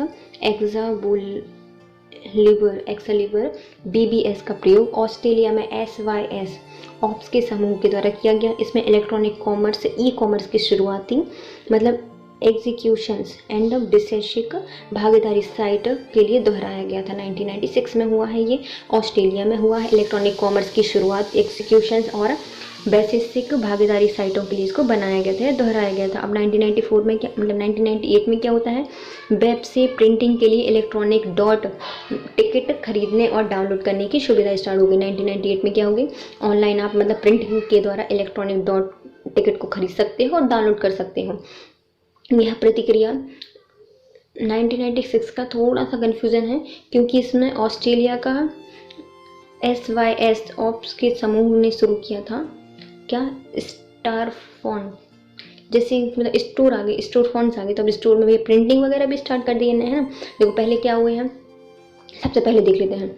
सबसे पहले एक ऑनलाइन शॉपिंग हुई, मतलब क्या, ARPANET के कुछ मतलब कहाँ के बच्चे थे, ये मार्सूसेट इंस्टीट्यूट के बच्चे थे, उन्होंने कैनाबिस का शेल किया। कैसे किया था? ऑनलाइन मंगाया था इनको, पहले तो होते नहीं था। और उसके बाद कौन आते हैं? मार्कऑफ आते हैं, मतलब जॉन मार्कऑफ। इनने अपनी पुस्तक लिखी व्हाट द डेमोट सेड, और इसमें लिखा था कि जो ये सेमिनल एक्ट ऑफ कॉमर्स है ये। फिर आते हैं मोहम्मद अटाला 72 में, ये इंक्रिप्शन लेके आते हैं और इसके लिए पेटेंट फाइल कर देते हैं कि इसमें आप सुरक्षित इंटरनेट ट्रांजेक्शन वगैरह कर सकते हो। फिर आते हैं अटाला इनोवेशंस 1976 में, और बुनकर रेमो कॉरपोरेशन ने, इसने क्या स्टार्ट किया था? एक secure online transaction process start की थी और फाइनेंशियल इंस्टीट्यूशन के लिए इसका किया गया था उद्देश्य, है ना। 1976 में। फिर आते हैं माइकल एंड्रेस, इनने ऑनलाइन शॉपिंग खोली 1979 में क्या खोली, ऑनलाइन शॉपिंग खोली। फिर आते हैं थॉमसन हॉलिडे जो कि यूके में थे और इन्हें business to distance shopping start कर दी थी हॉलिडे पर। और मिनीटेल, ये फ्रांस में थे, इनने फ्रांस टेलीकॉम की और ऑनलाइन ऑर्डरिंग स्टार्ट कर दी, मतलब कि आप कहीं पर भी ऑनलाइन ऑर्डरिंग मंगा सकते हो मिनीटेल ने 1982 में। फिर आते हैं कैलिफोर्निया में इलेक्ट्रॉनिक कॉमर्स पर एक सुनवाई हो गई और इसमें कुछ मुकदमा लगा 1983 में। फिर उसके बाद गेट शेड में, मतलब इसमें सबको शेड करना है, तो business to consumer shopping start हुई विश्व की पहली 1984 में।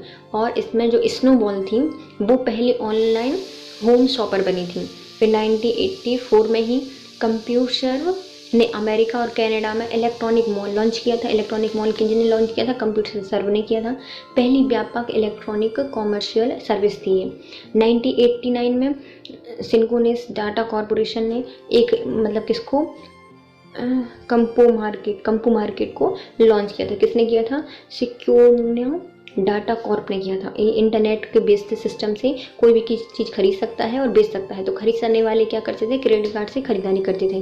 फिर 90 में टिम बर्नर्स लिया, इन्हें www लॉन्च कर दिया। फिर उसके बाद आते हैं क्लेव हैंड, इन्हें बुक स्टॉक करने के लिए एक क्रेडिट कार्ड प्रोसेस स्टार्ट की जिसमें आप अनलिमिटेड बुक्स खरीद सकते हो, तो www.books.com इनने बनाई है 1982 में। फिर आते हैं पेगेट प्रोसेस या प्रेगेट प्रेस ने और एक ऐप शॉप या ऐप स्टोर लॉन्च किया था जिसका नाम क्या था, इलेक्ट्रॉनिक ऐप वेब का वर्जन 3 लॉन्च किया था। नेटस्केप ने मोजिला बनाया 1994 में जिसको नेविगेटर ब्राउज़र लॉन्च किया था और ये नेटस्केप 1.0 था, SSL इंक्रिप्शन के साथ इसको लॉन्च किया गया था।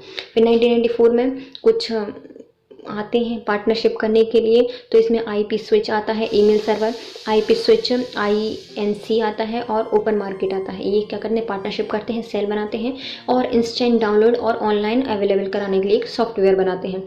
फिर आते हैं 1994 में एक स्टेरिंग द्वारा एक वो स्टार्ट किया गया था, कंज्यूमर्स टेल्स मार्केट स्टार्ट किया गया। इसके माध्यम से पहली बार सुरक्षित ऑनलाइन मतलब जो खरीदारी है वो स्टार्ट की गई 1994 से। फिर आते हैं साइंस फाउंडेशन द्वारा, US नेशनल साइंस फाउंडेशन है, इसने सारे जो प्रोहिबिशन थे कंप्यूटर पे और जो ऑनलाइन कमर्शियल वगैरह पे उन पे हटा दिए। फिर अमेजोन आया 1995 में, जेफ बेजोस ने। फिर EY आया है 1995 में। फिर इसके बाद कौन आया है, कमर्शियल फ्री, मतलब जैसे ही अमेजोन और EY आया फिर इसके बाद ही तुरंत बाद radio, online radio station, radio HK, net radio का प्रसारण होने लगा। 1996 में क्या हुआ है, जैसे ही जो मतलब अब स्टेशन मतलब रेडियो स्टेशन आ गए तो अभी स्टोर भी बन जाएंगे ना, स्टोर फॉन्ट्स के साथ एग्जाम लीबुल BBS का प्रयोग किया गया और ऑस्ट्रेलिया में SYS ऑप्स के समूह द्वारा इसको शुरू किया गया था। इलेक्ट्रॉनिक कॉमर्स में शुरुआती ही एक्सक्यूशंस एंड बेसिक भागीदारी साइटों के लिए दोहराया गया था। फिर आती है क्या, स्टोर में प्रिंटिंग होगी, तो 1994 में वेब से प्रिंटिंग के लिए इलेक्ट्रॉनिक टिकट खरीदारी और डाउनलोड किए गए। तो किसके द्वारा किए गए थे, प्रिंटिंग के लिए इलेक्ट्रॉनिक टिकट खरीदे और डाउनलोड किए गए थे। फिर 2007 में भारत में फ्लिपकार्ट की शुरुआत हुई। भारत में क्या हुई थी, 2007 में फ्लिपकार्ट की शुरुआत हुई और दिसंबर 2019 में जियो मार्ट की स्टार्ट हो गई। फ्लिपकार्ट आया है कब, 2007 में, और उसके बाद आया है 2019 में जियो मार्ट की शुरुआत होगी। अब आते हैं ई कॉमर्स से प्रयुक्त प्रमुख तकनीक कौन कौन सी हैं। तो ई कॉमर्स में किस किस का उपयोग करते हैं, तो पहला आता है इलेक्ट्रॉनिक डाटा इंटरचेंज। क्या होता है, इलेक्ट्रॉनिक डाटा इंटरचेंज, तो इसमें सबसे पहले आता है EDI का फुल फॉर्म क्या होता है, इलेक्ट्रॉनिक डाटा इंटरचेंज। फिर आता है EBP, इलेक्ट्रॉनिक बुलेटिन बोर्ड। फिर आता है EFT, इलेक्ट्रॉनिक फंड ट्रांसफ़र। फिर आता है ईमेल। और कितने इसके प्रमुख तकनीक होती हैं, ई कॉमर्स की 4 तकनीक होती हैं।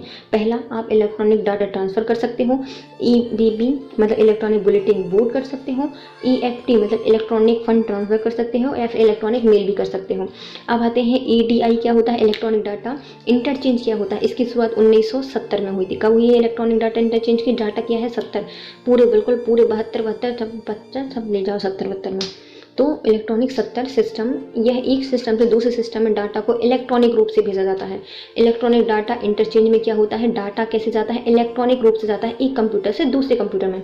इसका प्रयोग मुख्यतः B2B कॉमर्स में किया जाता है। इसका प्रयोग किस में किया जाता है? B2B मतलब बिजनेस टू बिजनेस कॉमर्स में किया जाता है इलेक्ट्रॉनिक डाटा इंटरचेंज का।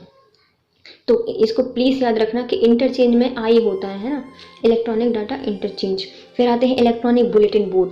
इसमें क्या होता है? यह एक सार्वजनिक ऑनलाइन कम्युनिकेशन सिस्टम है। मतलब जो इलेक्ट्रॉनिक बुलेटिन बोर्ड है वो क्या है? एक सार्वजनिक ऑनलाइन कम्युनिकेशन सिस्टम है। इसमें कोई भी व्यक्ति किसी भी विषय की सूचना को शेयर, रिक्वेस्ट और डिस्कस कर सकता है। मतलब इसमें कोई भी जो व्यक्ति है वो अपनी सूचना को, इन्फॉर्मेशन को शेयर कर सकता है, रिक्वेस्ट कर सकता है और डिस्कस भी कर सकता है। इसका ज़्यादातर प्रयोग मनोरंजन और एजुकेशन के साथ किया जाता है, जैसे हम कर रहे हैं।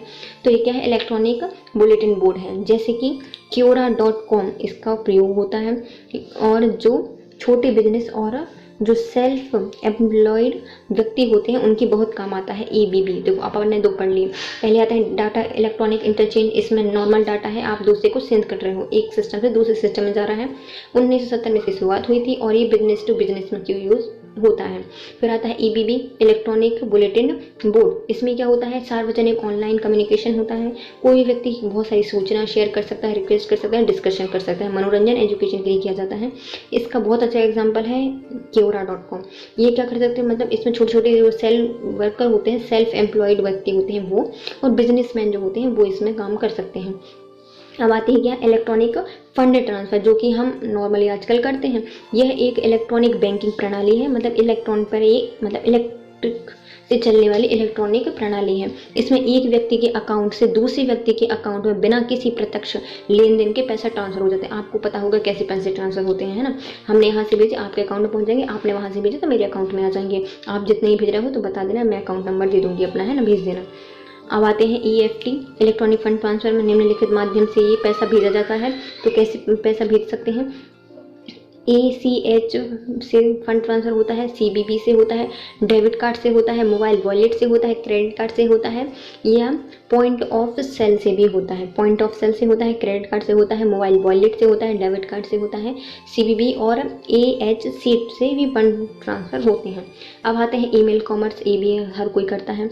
AGIL इजल सॉफ्टवेयर ईमेल कॉमर्स का software based cloud computing program है। ये क्या है? ईजिल सॉफ्टवेयर ईमेल क्या है? ये कॉमर्स का एक software based cloud computing program है, जो कि 2 प्रकार का होता है। कितने प्रकार का होता है? 2 प्रकार का होता है, CRM और ERP। CRM और ERP। तो ERP enterprise resource management. ERP का फुल फॉर्म क्या होता है? Enterprise resource management. और CRM का फुल फॉर्म क्या होता है? कस्टमर रिलेशनशिप मार्केट या मैनेजमेंट। क्या होता है? Consumer relation management. कंज्यूमर से अपने रिलेशन मैनेजमेंट करना है और इंटरप्राइज रिसोर्स मैनेज करना है। तो ये किसके होते हैं? ईमेल कॉमर्स के 2 टाइप होते हैं। इसमें होता है एक कंज्यूमर से रिलेशन मैनेजमेंट करना और एक इंटरप्राइजेस रिसोर्स मैनेजमेंट करना। अब आता है ई कॉमर्स के प्लेटफॉर्म टूल्स क्या क्या हैं। ई कॉमर्स प्लेटफॉर्म के कई टूल्स होते हैं। मतलब कई टूल्सों द्वारा ऑनलाइन स्टोर का निर्माण किया जाता है। कई टूल्सों के द्वारा आप ऑनलाइन स्टोर का निर्माण कर सकते हो। इन ऑनलाइन स्टोर को 2 भागों में बांटा जाता है। कितने भागों में बांटा जाता है? 2 भागों में बांटा जाता है। एक होती है ऑनलाइन स्टोर फंड्स। क्या होती है? एक ऑनलाइन स्टोर फंड्स होती है और दूसरी क्या होती है? ऑनलाइन स्टोर प्लेस होता है। मतलब ऑनलाइन मार्केट प्लेस होता है। मतलब एक क्या होता है? स्टोर होती है और एक मार्केट होती है। जो नॉर्मल होती है, एक स्टोर होती है और एक क्या होता है? पूरा मार्केट होता है।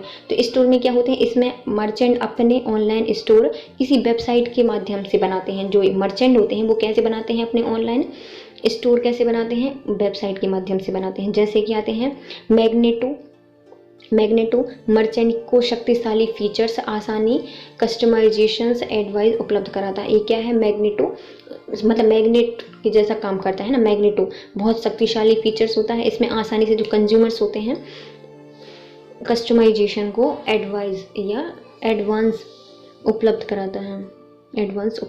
कस्टमाइजेशन एडवांस उपलब्ध कराता है। फिर आते हैं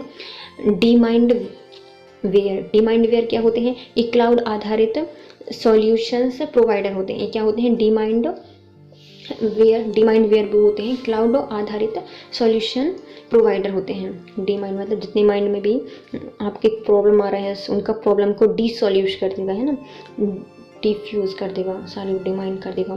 तो ये क्या है, सॉल्यूशन प्रोवाइडर होते हैं।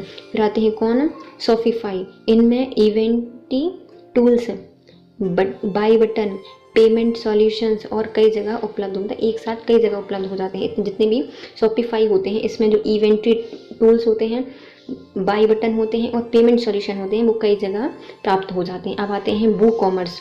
इसमें वर्डप्रेस ब्लॉग को ऑनलाइन स्टोर में बदला जाता है। वू कॉमर्स क्या होते हैं, इसमें वर्डप्रेस ब्लॉग को ऑनलाइन स्टोर में बदला जाता है। जितनी वर्डप्रेस में ब्लॉग होते हैं उनको क्या बदल देंगे अपन, ऑनलाइन स्टोर में ले आएंगे। तो इसका क्या हो गया, वू। पहले वर्ड में था, अब लेकिन क्या हो गया, बूम, स्टोर में बदल गया। तो इसको क्या बोलते हैं, वू कॉमर्स बोलते हैं। इंस्टामोजो, भारत अपना खुद का स्टोर फ्रंट बनाकर सीधे पेमेंट भी ले सकते हैं। मतलब जो भारतवासी हैं वो अपना खुद का स्टोर फ्रंट बनाकर खुद पेमेंट ले सकते हैं। तो इसके लिए क्या है, इंस्टामोजो। फिर आते हैं विंग कॉमर्स। इसको B2B सेलिंग के लिए सोशल मीडिया प्लेटफॉर्म पर उपलब्ध कराया जाता है। विंग कॉमर्स क्या होता है, B2B सेलिंग के लिए सोशल मीडिया प्लेटफॉर्म पर उपलब्ध कराए जाते हैं विंग कॉमर्स। कौन कौन से आते हैं देखिए, ऑनलाइन स्टोर फंड्स में क्या होता है, पहले आते हैं मैग्नेटो, सारे कंज्यूमर मतलब कस्टमाइजेशन के एडवांस उपलब्ध कराते हैं। फिर आते हैं डीमाइंड वेयर, मतलब सारी प्रॉब्लम का सॉल्यूशन दे देते हैं ये। शॉपिफाई क्या होते हैं, यह इन्वेंट्री टूल्स, बाई बटन और पेमेंट सॉल्यूशन एक ही जगह उपलब्ध करा देते हैं। कौन है ये, शॉपिफाई। फिर वू कॉमर्स मतलब पहले वर्डप्रेस में ब्लॉग बने होते हैं, फिर ऑनलाइन स्टोर में इनको बदल दिया जाता है। इंस्टामोजो क्या होते हैं, ये खुद का स्टोर फ्रंट लॉन्च कर, मतलब भारत में चलता है इंस्टामोजो, भारत में खुद का अपना स्टोर फ्रंट बनाकर सीधे पेमेंट भी ले सकते हैं। फिर आते हैं भैया बिंग कॉमर्स, इसमें B2B selling social media platform पर उपलब्ध करा जाते हैं। फिर आते हैं क्या, ऑनलाइन मार्केट। अब आती है क्या, ऑनलाइन मार्केट प्लेस। इसमें क्या होती है, यह ग्राहक और मर्चेंट के बीच एक ऑनलाइन मार्केट उपलब्ध कराते हैं। ग्राहक को मर्चेंट से सीधा संबंध नहीं होता।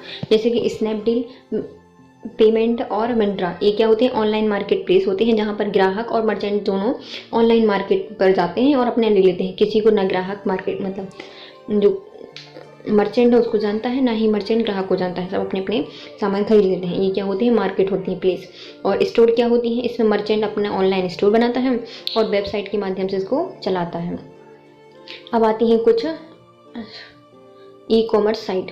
सबसे पहले आती है ग्रेट अमेज़ॉन इंडिया। तो इसकी स्थापना कब हुई थी, 1995 को मानी जाती है, लेकिन कई बुक्स 5 जुलाई 1994 को मानते हैं, क्योंकि इसकी स्थापना 1994 में हुई थी, लेकिन इसने कार्य करना स्टार्ट कब किया था, 1995 में। इसका मुख्यालय कहाँ पे है, तो इसका मुख्यालय बनाया गया है सिएटल, वॉशिंगटन, अमेरिका में। इसके संस्थापक कौन है, जेफ बेजोस हैं। बेलवी वॉशिंगटन में इसकी स्थापना की गई है। इसका उद्देश्य क्या है, किताबों की ऑनलाइन बिक्री इनिशियली कराना। इसका उद्देश्य क्या है कि बुकों की जो बुक्स होती हैं, किताबों की बिक्री इनिशियली कराना। इसका प्रकार क्या है, सार्वजनिक है और विश्वव्यापी, मतलब सब कहीं है, सोशल मार्केटिंग साइट्स है और पूरे विश्व में इसकी फैली हुई है। CEO कौन है, तो एंडी जेसी हैं। एंडी जेसी इसकी CEO है। इसके प्रमुख कौन है, अमेज़ॉन के इंडिया में प्रमुख कौन है, तो अमित अग्रवाल। तो अपने को गजब का सामान लेते हैं अमेज़ॉन से, तो कई देशों में तो अच्छा आता होगा, लेकिन अपने यहाँ पे कई पीसेस में आता है, मिटा हुआ आता है। तो अमित अग्रवाल कहाँ के हैं, अमेज़ॉन इंडिया के भारत में प्रमुख है। इसका उद्योग कौन कौन से हैं, तो cloud computing, e commerce, artificial intelligent, consumer electronics, digital distribution और सेल्फ ड्राइविंग कार इसके उद्योग होते हैं। कौन कौन से होते हैं, क्लाउड कंप्यूटिंग करता है, ई कॉमर्स में आर्टिफिशियल इंटेलिजेंस के द्वारा, और कंज्यूमर इलेक्ट्रॉनिक्स, डिजिटल डिस्ट्रीब्यूशन और सेल्फ ड्राइविंग कार उद्योग में आती हैं। अब आज के उत्पाद क्या क्या हैं, अमेज़ॉन, इसके और उत्पाद कौन कौन से हैं, Amazon.com, A9com, एलेक्सा, संजोल, IMDb, Amazon Kindle और Amazon जाल सेवाएं देता है। कितने उत्पाद बनाता है ये, तो Amazon.com है, A9com है, एलेक्सा संजाल है और IMDb है और Amazon Kindle है, मतलब किड्स के लिए देता है, और Amazon जाल है, मतलब एक अब Amazon है सारे पूरे विश्व में इसकी व्यापक वो है, इतने बड़े जेफ बेजोस वृक्ष हैं इतने, उसके संस्थापक माने जाते हैं। अब उनके लिए क्या होगा, तो अमेज़ॉन इसके लिए दे देंगे, सबके लिए नॉर्मल है। तो एक आता है अमेज़ॉन कॉम, मतलब कॉमन लोगों के लिए भी है। अमेज़ॉन किडल, मतलब किड्स के लिए भी है। अमेज़ॉन जाल, तो भी डॉन से कहीं जाल ना फंस जाए तो इसके लिए अमेज़ॉन जाल ही बनाया है। IMDB इसकी अपनी डीपी डली हुई है। और एलेक्सा संजाल। और ए फॉर होता है अमेज़ॉन 9 कॉम। 9 लोगों को, कॉमन लोगों को जोड़ना है, नॉर्मल कॉमन को जोड़ना है। एलेक्सा का जाल दिखना है। IMDB और अमेज़ॉन किडल और अमेज़ॉन जाल सेवाएं इसमें दी गई हैं। अब आती है क्या, फ्लिपकार्ट। इसकी शुरुआत अक्टूबर 2007 में की गई थी। फ्लिपकार्ट कब आया है, अक्टूबर 2007 को आया है। किताबों की खरीदी और बिक्री के लिए इसको स्टार्ट किया गया है। जो किताबों की खरीदी और बिक्री के लिए फ्लिपकार्ट को स्टार्ट किया गया था, फ्लिपकार्ट 7, तो 2007 में इसकी स्थापना हुई। इसके संस्थापक कौन है, सचिन बंसल और बिनी बंसल। फ्लिपकार्ट के संस्थापक कौन है, सचिन बंसल और बिनी बंसल। इसका मुख्यालय कहाँ पे है, तो इसका मुख्यालय फ्लिपकार्ट का है बेंगलुरु में। तो फ्लिपकार्ट का मुख्यालय कहाँ पे है, बेंगलुरु में है। सचिन बंसल और बिनी बंसल ने इसकी स्थापना की थी 2007 में। इसका जो बेंगलुरु में है क्रियात्मक, लेकिन आधिकारिक माना जाता है सिंगापुर में। क्यों माना जाता है सिंगापुर में, तो आधिकारिक है सिंगापुर में इसका हेडक्वार्टर। ये प्रकार कौन सा है, तो ये प्राइवेट प्रकार की एक ई मार्केटिंग कंपनी है, ई कॉमर्स कंपनी है। इसके CEO कौन है, तो कल्याण कृष्णमूर्ति। फ्लिपकार्ट, आप भैया देखो, शादियाँ होती हैं तो शादियों में क्या होता है, 7 फेरे होते हैं। तो आप जब भी शॉपिंग करते हो तो कहाँ से करते हो, फ्लिपकार्ट से ही कर लेते हैं, जल्दी जल्दी से शॉपिंग कर लेते हैं। तो फ्लिपकार्ट से जल्दी कर लेते हैं। और फिर इसमें क्या होता है, कल्याणम होता है, कल्याण मूर्ति। और बिन्नी बनते, मतलब इसमें सचिन बंसल और बिन्नी की शादी होती है। अब आते हैं क्या, मालिक कौन कौन है इसके, है ना। तो बालमार्ट ने इसको खरीद लिया था 81% इसके पास, बालमार्ट के पास इसकी अधिकारिता है। तो सबसे बड़ा मतलब का जो पार्टनर है या फिर जो इसकी कंपनी हो गई, तो किसकी हो गई, बालमार्ट की हो गई है। अगस्त 2008 को इसने खरीदा था। टाजार ग्लोबल मैनेजमेंट ने 4.70% खरीदा है। माइक्रोसॉफ्ट के पास 1.3% है और एक्सेल के पास 1.1% है। जो फ्लिपकार्ट है ऑलमोस्ट पूरा बच चुका है। 7 लोगों से भले शादी नहीं की है, लेकिन इसने देखो बालमार्ट बड़ा बड़ा माल बेच दिया। तो बालमार्ट 2018 में इसको ले लिए थे इसने 81.3% ले लिए थे पूरे शेयर्स। फिर आते हैं ताजार, सब झाड़ के जितना कुछ बचा था तो इसको भी मिल गया 4.70%। माइक्रोसॉफ्ट आया तो इनके पास कुछ था ही नहीं इतना, तो 1.3% माइक्रोसॉफ्ट को दे दिया। और एक्सेल आया तो 1.1% दे दिया। अब इसके उद्योग कौन कौन से हैं, तो मिंत्रा 2014 में इसने अधिग्रहण कर लिया था। मिंत्रा का किसने कर लिया है, इस अधिग्रहण कर लिया है 200 करोड़ रुपए में joins.com और 2016 में इसको अधिकृत किया गया था। 2000 करोड़ में किया था जॉइंस को। मतलब शादियों में सब जॉइंस होते हैं, मंत्र पढ़े जाते हैं। फ्लिपकार्ट 7 में आया था, तो 2007 में क्या होते हैं, मंत्र पढ़े जाते हैं। सचिन बिनी बंसल की शादी होती है और बालमार्ट, बहुत सारा माल खरीदना पड़ता है इसमें। और जॉइंस होते हैं, सब लोग ज्वाइन होते हैं इसमें। joins.com, फ़ोन पे। तो आजकल यदि आप बिहार नहीं लेके आए हो, गिफ्ट नहीं लेके आए हो, तो क्या करो, आप फ़ोन पे कर दो, ई कार्ड कर सकते हो। और जीवीस, और यदि कुछ नहीं है तो जेब से भी कर सकते हो। और गुड बोल के चले जाओ, गुड। वाह कितनी प्यारी जोड़ी है दोनों की, दोनों गुड लग रहे हैं। तो टू गुड इनकी एक कंपनी है। क्या क्या है इनके उद्योग, मंत्र पढ़े जाते हैं। तो मंत्रा 2000 करोड़ में इन्हें खरीदी है joins.com। फिर फ़ोन पे, ई कार्ड और जीवेंस और टू गुड, ये किसके हैं, ये सब फ्लिपकार्ट के हैं। अब आते हैं कौन, उनके उत्पाद कौन कौन से हैं। तो डिजी फ्लिप इलेक्ट्रॉनिक उत्पाद देता है। डिजी फ्लिप क्या है, ये इलेक्ट्रॉनिक उपकरण देता है। मतलब नॉर्मल उपकरण तो कौन प्रोवाइड करा देता है, फ्लिपकार्ट करा देता है। लेकिन जो डिजिटल के लिए है तो उसके लिए क्या चलता है, डिजी फ्लिप चलता है। 6 मई 2008 में अमेरिका बहुराष्ट्रीय कंपनी बालमार्ट ने फ्लिपकार्ट की 7% हिस्सेदारी खरीद ली है। तो किसने खरीदी, बालमार्ट ने खरीदी। 77% या फिर 81% हिस्सेदारी किसने खरीदी, बालमार्ट ने खरीद ली है। अमेरिका की बहुराष्ट्रीय कंपनी है, 2018 में खरीदी थी। फ्लिपकार्ट फिर से पढ़ लेते हैं। तो फ्लिपकार्ट की स्थापना कब हुई, 2007 में हुई थी। इसका हेडक्वार्टर कार्यकारिक बेंगलुरु में है, लेकिन आधिकारिक सिंगापुर में है। सचिन बंसल, बिनी बंसल ने इसकी स्थापना की थी। प्रकार कैसा, प्राइवेट है। भारत में अभी इसके CEO कौन है, कल्याण कृष्णमूर्ति। बालमार्ट में 81% है। ताजार ग्लोबल मार्केट के 4.7%, माइक्रोसॉफ्ट के 1.3% और एक्सेल के हैं 1.1%। अब आती हैं इस उद्योग कौन कौन से हैं। मिंत्रा ने 2014 में अधिग्रहण कर लिया था, मतलब अधिग्रहण किया है। जो जवाइंस.com तो 2016 में किया है। फ़ोनपे 2017 में खरीदा है। और ई कार्ट और जेविस और टू गुड इसके ही उद्योग हैं। और डिजिटल फ्लिप के लिए इलेक्ट्रॉनिक जो है उपकरण प्रोवाइड करवाता है कौन, डिजी फ्लिप, जो कि मंत्रा का ही है। अब आते हैं अलीबाबा। तो अलीबाबा की शुरुआत कब हुई थी, 4 अप्रैल 1999 को हांगझू चीन में इसकी की गई। मतलब ये चीन की कंपनी है अलीबाबा। बाबा कहाँ के हैं, चीन के हैं, 1999 के हैं।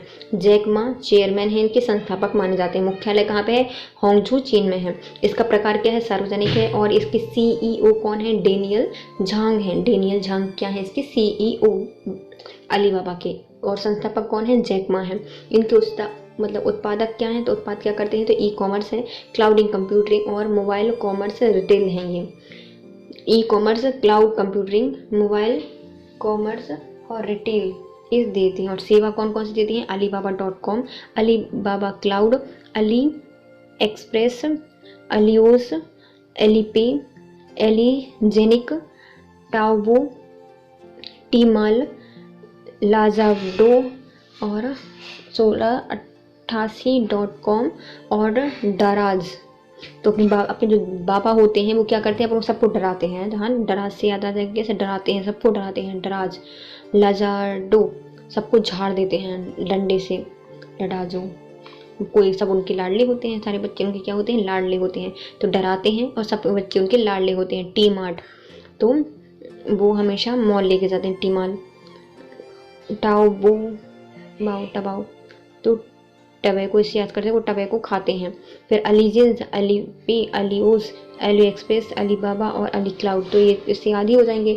और 1688 से ये अपने बाबा जो चल रहे हैं, अलीबाबा चल रहे हैं, तो इनकी मतलब कौन कौन सी सेवा देती हैं। अलीबाबा कहाँ के 1618 के हैं, 1688 के हैं। सब डरते हैं इनसे, सबको लाड करते हैं, लाड जा। और टी माल लेके जाते हैं और तम्बाकू खाते हैं। तो ये क्या है, अलीबाबा। इनकी स्थापना कब हुई थी, 1999 में हुई थी। जोंग चीन में है, जैक मा इसके संस्थापक हैं। हांगझू चीन में इसका मुख्यालय है। प्रकार के सार्वजनिक, डेनियल झांग इसके सीईओ हैं। अब आते हैं स्नैपडील। इसकी स्थापना 4 फरवरी 2010 को हुई थी। स्नैपडील हम सबसे करेंगे डील, तो 2010 में 4 फरवरी स्नैपडील की संस्थापक कौन है, कुणाल बहल, रोहित वंशल। कुणाल बहल और रोहित वंशल मतलब कुषाण। खरीदेंगे हम कैसे, स्नैपडील से खरीदेंगे, डील करके खरीदेंगे भैया। सपना स्नैपडील, मेरे जो अंकल हैं वो क्या बोलते हैं इसको, सपना। तो स्नैपडील क्या है, 2010 में इसकी स्थापना हुई थी। 4 फरवरी 2010 को बना था। कुणाल बहल और रोहित वंशल ने इसकी स्थापना की थी। दिल्ली भारत में इसका मुख्यालय है। दिल्ली भारत में इसका मुख्यालय है, प्राइवेट है ये। और इसकी सीईओ कौन है, तो कुणाल बहल इसके सीईओ हैं। और दैनिक उपयोग की चीज़ें उपलब्ध कराती है कौन, स्नैपडील।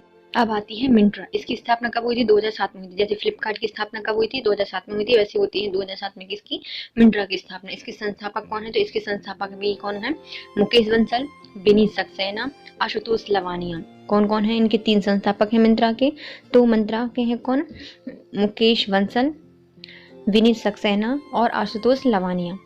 और इनका मुख्यालय कहाँ पे है, बेंगलोर इंडिया में बनाया गया है। प्रकार कैसा है, प्राइवेट है। और इसके सीईओ कौन है, तो अमर नागराम हैं। और 1 जनवरी 2022 से नंदिता सिन्हा हो गई हैं। मतलब अभी वर्तमान में कौन होंगी, नंदिता सिन्हा। देखिए अपन ने अभी 2007 से क्या पढ़ा था कि 2000 मतलब शादी में फेरे कितने होते हैं, 7 फेरे होते हैं। इसके लिए फ्लिपकार्ट से अपन को शॉपिंग करनी पड़ती है। ऐसे मंत्र भी कितने पड़े जाते हैं, 7 पड़े जाते हैं। तो मंत्र अपन को कैसे सुनाई देते हैं, बंसी जैसे, जैसे बंसी बज रही होती है वैसे ही बंसी जैसे उनको सुनाई देते हैं। जो दूल्हा दुल्हन होते हैं ना, उनको कैसे सुनाई देते हैं, तो ये बंसी के जैसे सुनाई देते हैं। तो इससे आ जाएगा मुकेश बंसल। अब भैया दूल्हा दुल्हन को एक दूसरे पर शक तो होगा नहीं, इसलिए तो शादी कर रहे हैं। तो शक नहीं है तो सक्सेना जी। और लब भी है इन दोनों के बीच में, तो क्या है, लवानिया जी। कौन है इनके संस्थापक, मुकेश बंसल जी, विनीत सक्सेना जी और आशुतोष लवानिया जी। मुख्यालय कहाँ पे है, बेंगलोर इंडिया में बनाया गया है। इस प्राइवेट है ये। और इसकी सीईओ कौन है, तो नंदिता सिंह सिन्हा है। नंदिता सिन्हा है, 2022 से बनाई गई हैं। अधिग्रहण किसने कर लिया है, तो फ्लिपकार्ट द्वारा इसको खरीदा गया है 2000 करोड़ रुपए में। 2000 करोड़ में फ्लिपकार्ट ने इसको खरीद लिया है, मंत्रा को। अलग से कहाँ मंत्र पड़े हो, चलो हमारे साथ कार्ड में मैं बैठ जाओ। अब आते हैं फैशनेबल कपड़े बना मतलब बेचती है ये, क्या करती है मिंत्रा, ये फैशनेबल कपड़ों को विक्रय करती है या फिर बेचती है, सेल करती है। अब आती हैं कौन, अपनी इंडिया मार्ट। इसकी स्थापना कब हुई थी, 1996 में स्टार्ट। पहले क्या बना था, अमेजोन बना है 1995 में। उसने देखा कि भैया अमेजोन इंडिया में तो बहुत बड़ा मार्केट है, तो क्या खोल दिया इन्हें, इंडिया मार्ट खोल दिया 1996 में। संस्थापक कौन है इसके, दिनेश अग्रवाल और ब्रजेश अग्रवाल, मतलब भाई भाई हैं दिनेश अग्रवाल और ब्रजेश अग्रवाल। मतलब सबको देंगे, मतलब इंडिया में जैसे आए तो क्या है, सबको दे रहे हैं, बिल्कुल ब्रज मुरारी जी को भी दे रहे हैं, तो ब्रजेंद्र और दिनेश अग्रवाल सबको दे रहे हैं, सब आ रहे हैं और दे रहे हैं। दिनेश अग्रवाल, ब्रजेश अग्रवाल इंडिया मार्ट के संस्थापक हैं। इनकी स्थापना 1996 में की थी। इसका मुख्यालय कहाँ है, नोएडा उत्तर प्रदेश में बनाया गया है। जो इंडिया मार्ट है उसका मुख्यालय कहाँ पे है, नोएडा उत्तर प्रदेश में है इसका मुख्यालय। प्रकार कैसा है, सार्वजनिक है। इसके सीईओ कौन है, तो दिनेश अग्रवाल जी इसके सीईओ हैं। और इनका उत्पाद क्या है, तो ये अपने वेब पोर्टल के माध्यम से B2B, B2C और C2C सेल प्रोवाइड करती है। जो ये है ना इंडिया मार्ट, ये सब कुछ करती है, मतलब बिजनेस टू बिजनेस भी देती है, बिजनेस टू कंज्यूमर के लिए सेवा भी देती है और कंज्यूमर टू कंज्यूमर भी सेवाएं देती है, सिटीजन टू सिटीजन भी देती हैं। क्या है ये, इंडिया मार्ट 1996 में आया था। फिर आते हैं कौन, book my shop. Book my shop, Alibaba आए थे 1999 में, तो बुक माई शॉप भी आ गए हैं कौन, 1999 में, क्योंकि बाबा ही लोग पढ़ते थे ना बुक्स। अब कौन पढ़ता, अब तो सब लोग ऑनलाइन पढ़ते हैं। तो बुक माई शॉप 1999 में आया था, अगस्त में आया था। इसके संस्थापक कौन है, तो आशीष हेमराजनी और राजेश बालपांडे और परीक्षित धार। तो ये कौन कौन है इनके संस्थापक, तो आशीष हेमराजनी हैं, राजेश बालपांडे हैं और परीक्षित धार हैं। जब अपन बुक्स को पढ़ते हैं, बुक माई शॉप, हमारी शॉप में बुक्स रखी हैं बहुत सारी, तो हम क्या हो जाएंगे, राजा हो जाएंगे ना, तो हेमराजनी राज हो जाएंगे। और हम पढ़ पढ़ के हमारे पूरे सिर के बाल झड़ जाएंगे, तो बालपांडे गए। और फिर परीक्षा होगी तो हम धार से उनको पास कर देंगे, मतलब पास हो जाएंगे। तो क्या क्या है, बुक माई शॉप को 1999 में बनाया गया था। 3 संस्थापक हैं, कौन कौन से, हेमराजनी जी और राजेश बालपांडे जी और परीक्षित धार जी। अब आते हैं इसका मुख्यालय कहाँ पे है, तो इसका मुख्यालय है मुंबई, इंडिया में। प्राइवेट कंपनी है। सीईओ कौन है इसके, आशीष हेमराजनी जी। आशीष हेमराजनी जी इसके सीईओ है। मालिकाना हक किनके पास है, तो बिगट्रीट इंटरटेनमेंट के पास है। बिगट्रीट इंटरटेनमेंट के पास इनका आदि मालिकाना हक है, क्योंकि बुक्स बेचते हैं तो एंटरटेनमेंट के लिए बेचते हैं। बिगट्रीट एंटरटेनमेंट के लिए देते हैं। और उत्पाद कौन कौन से हैं, मूवी टिकटिंग बुक करना है, अच्छा बुक माई शो, मतलब ये बुक नहीं है, इसमें बुक करना है शो के लिए टिकट, तो भैया मूवी का टिकट बुक करते हैं। सॉरी, ट्रिक वैसे आपको काम में आ जाएगी, लेकिन हाँ मैं बुक सोच रही थी कि हमारी बुक खरीदी मिल जाएगी बुक माई शॉप। चलो भैया, बुक माई शो हो गया। अब आते हैं नायका, ये 2012 में आया है। तो नायका की स्थापना कब हुई, 2012 में हुई है। इसके संस्थापक कौन है, फाल्गुनी नायर हैं। मुख्यालय कहाँ है, मुंबई, भारत में बनाया गया है। प्रकार प्राइवेट है और इनके सीईओ कौन है, फाल्गुनी नायर हैं। अब आते हैं कौन, ये है ऑफलाइन स्टोर और ऑनलाइन के माध्यम से सौंदर्य के जो फैशन के उत्पाद होते हैं उनको बेचती हैं। तो नायका की एड भी आती है, नायका नायका। तो ये क्या है, 1999 में नहीं बनी है नायिका, ये कब आई है, 2012 में आई है। फाल्गुनी नायर ने बनाई है, मुंबई में इसका हेडक्वार्टर है। फाल्गुनी नायर अभी सीईओ हैं और ऑफलाइन और ऑनलाइन मार्केट माध्यम से सौंदर्य की और फैशन की जो उत्पाद होते हैं, प्रोडक्ट होते हैं, उनको बेचती हैं ये। अब आती हैं पेटीएम करो। तो देखो, अपना स्नैपडील 2010 में आया था, तो पेटीएम भी कब आया है, 2010 में आया है। स्नैपडील अगस्त 2010 में आया था। विजय शेखर शर्मा इसके संस्थापक हैं। मुख्यालय कहाँ पे बनाया गया है, नोएडा उत्तर प्रदेश में बनाया गया है। इसका प्रकार कैसा है, प्राइवेट है। और इसके अभी सीईओ कौन है, वरुण श्रीधर हैं। जब भी अपने यहाँ पे श्रीकार होते हैं, श्री मंगल होते हैं, कोई मंगलिमकार होते हैं, श्रीकार होते हैं, तो अपन पैसे चढ़ाते हैं ना पेटीएम, तो अब तो भैया सिक्के होते हैं, जब अपन क्या करते थे, पेटीएम कर देते हैं।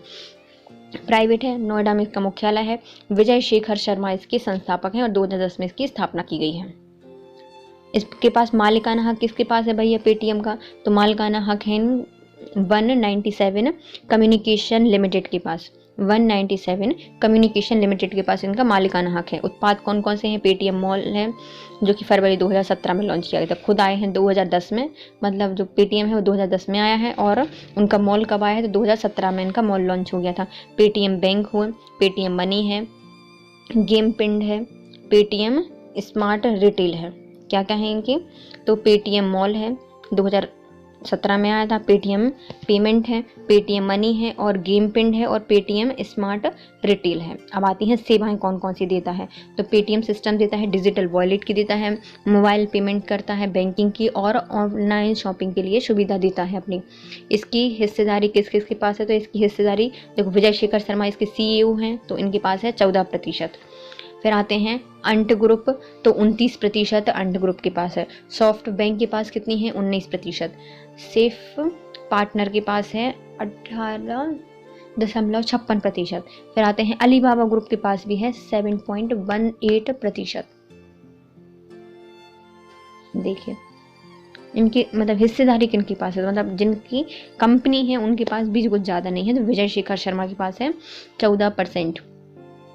फिर आते हैं उनने अपनी आंटी को भी देख के रखा है, तो 29% की मालिक कौन है? आंटी हैं उनका। क्योंकि उनको आंटी को बनाया क्यों है? क्योंकि उनका दिल क्या है? सॉफ्ट सा है, तो सॉफ्ट बैंक को दिया है 29%।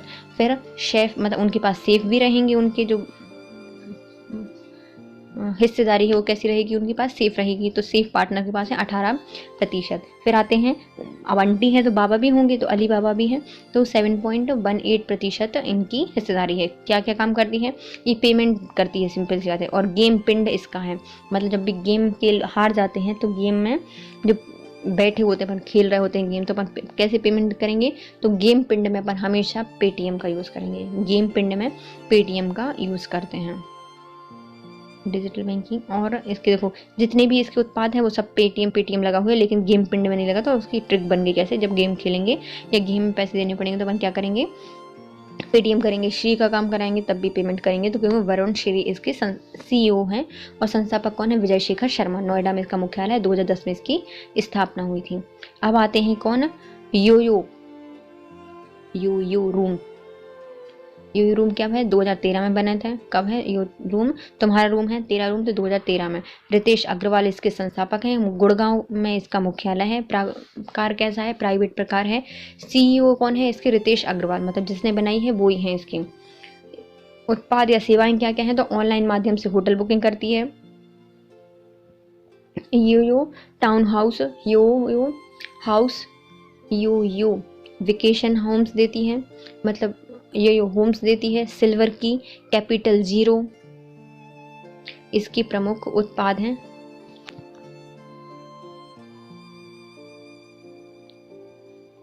पलेटी और कोलिविशंस, जीरो, यो लाइफ, यो हेल्थ, ये सब किसके हैं? यो के हैं। तो यो से तो यो तो हो जाएगा, और जितने में यो लगा है तो वो यो का है। 2013 में आया था और रितेश अग्रवाल जी का है ना, रितेश जी का है। अब जितनी भी सेवा देती हैं तो हर जगह पे यो लगा है ना, जैसे कि यो लाइफ, यो हेल्प, यो टाउन हाउस, यो होम, यो वेकेशन होम्स, इनमें सब में यो लगा है तो यो के हैं। लेकिन ये कभी एग्जाम पूछेगा नहीं। अब कौन पूछेगा? तो सिल्वर की। जब भी अपन यो से हाउस बुक या रूम बुक करते हैं तो क्या मिलेगी अपन को? सिल्वर की मिलेगी, है ना। और कैपिटल जीरो, उसमें क्या लिखा होगा? कैपिटल जीरो में बना होगा। यो का जो वो है ना वो बना होता है कैपिटल जीरो, किसमें? सिल्वर की में बना होता है। अब आते हैं क्या कुछ पलेटी, मतलब कोई पलट के देखो तो उसमें क्या है? रूल बना है। और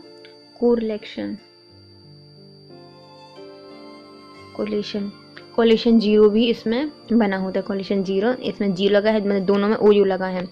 तो ये और पलट के देखेंगे तो सिल्वर की भी मिलेगी अपन को इसमें। ये कब स्थापना हुई थी इसकी? 2013 में हुई थी। रितेश अग्रवाल ने की है। गुड़गांव में इसका मुख्यालय है। प्राइवेट कंपनी है और ये ऑनलाइन माध्यम से रूम बुक करती है। तो आप टाउन हाउस कर सकते हो, होम बुक कर सकते हो, वेकेशन होम बुक कर सकते हो। सिल्वर की देंगे और कैपिटल जीरो इसमें लिखा होगा। कैपिटल मतलब जो जीरो में क्या लिखा होता है? कैपिटल में लिखा होता है। फिर आती है क्या? कोरिलेशन, जीरो और यो लाइफ और यो हेल्प, ये सब किसके हैं? यो के हैं। अब आते हैं फीवर जी। फीवर जी 2010 में आया था। 2010 में कितने आए हैं? 3 आ चुके हैं, स्नैपडील, पेटीएम और फीवर जी। 1 फरवरी 2010 को आया था फीवर जी। कब आया था? 1 फरवरी 2010 को आया था। संस्थापक कौन है इसके? माइका कैफमैन और शाय विग्नर। कौन है इसके संस्थापक? माइका कॉफमैन और शाय विग्नर।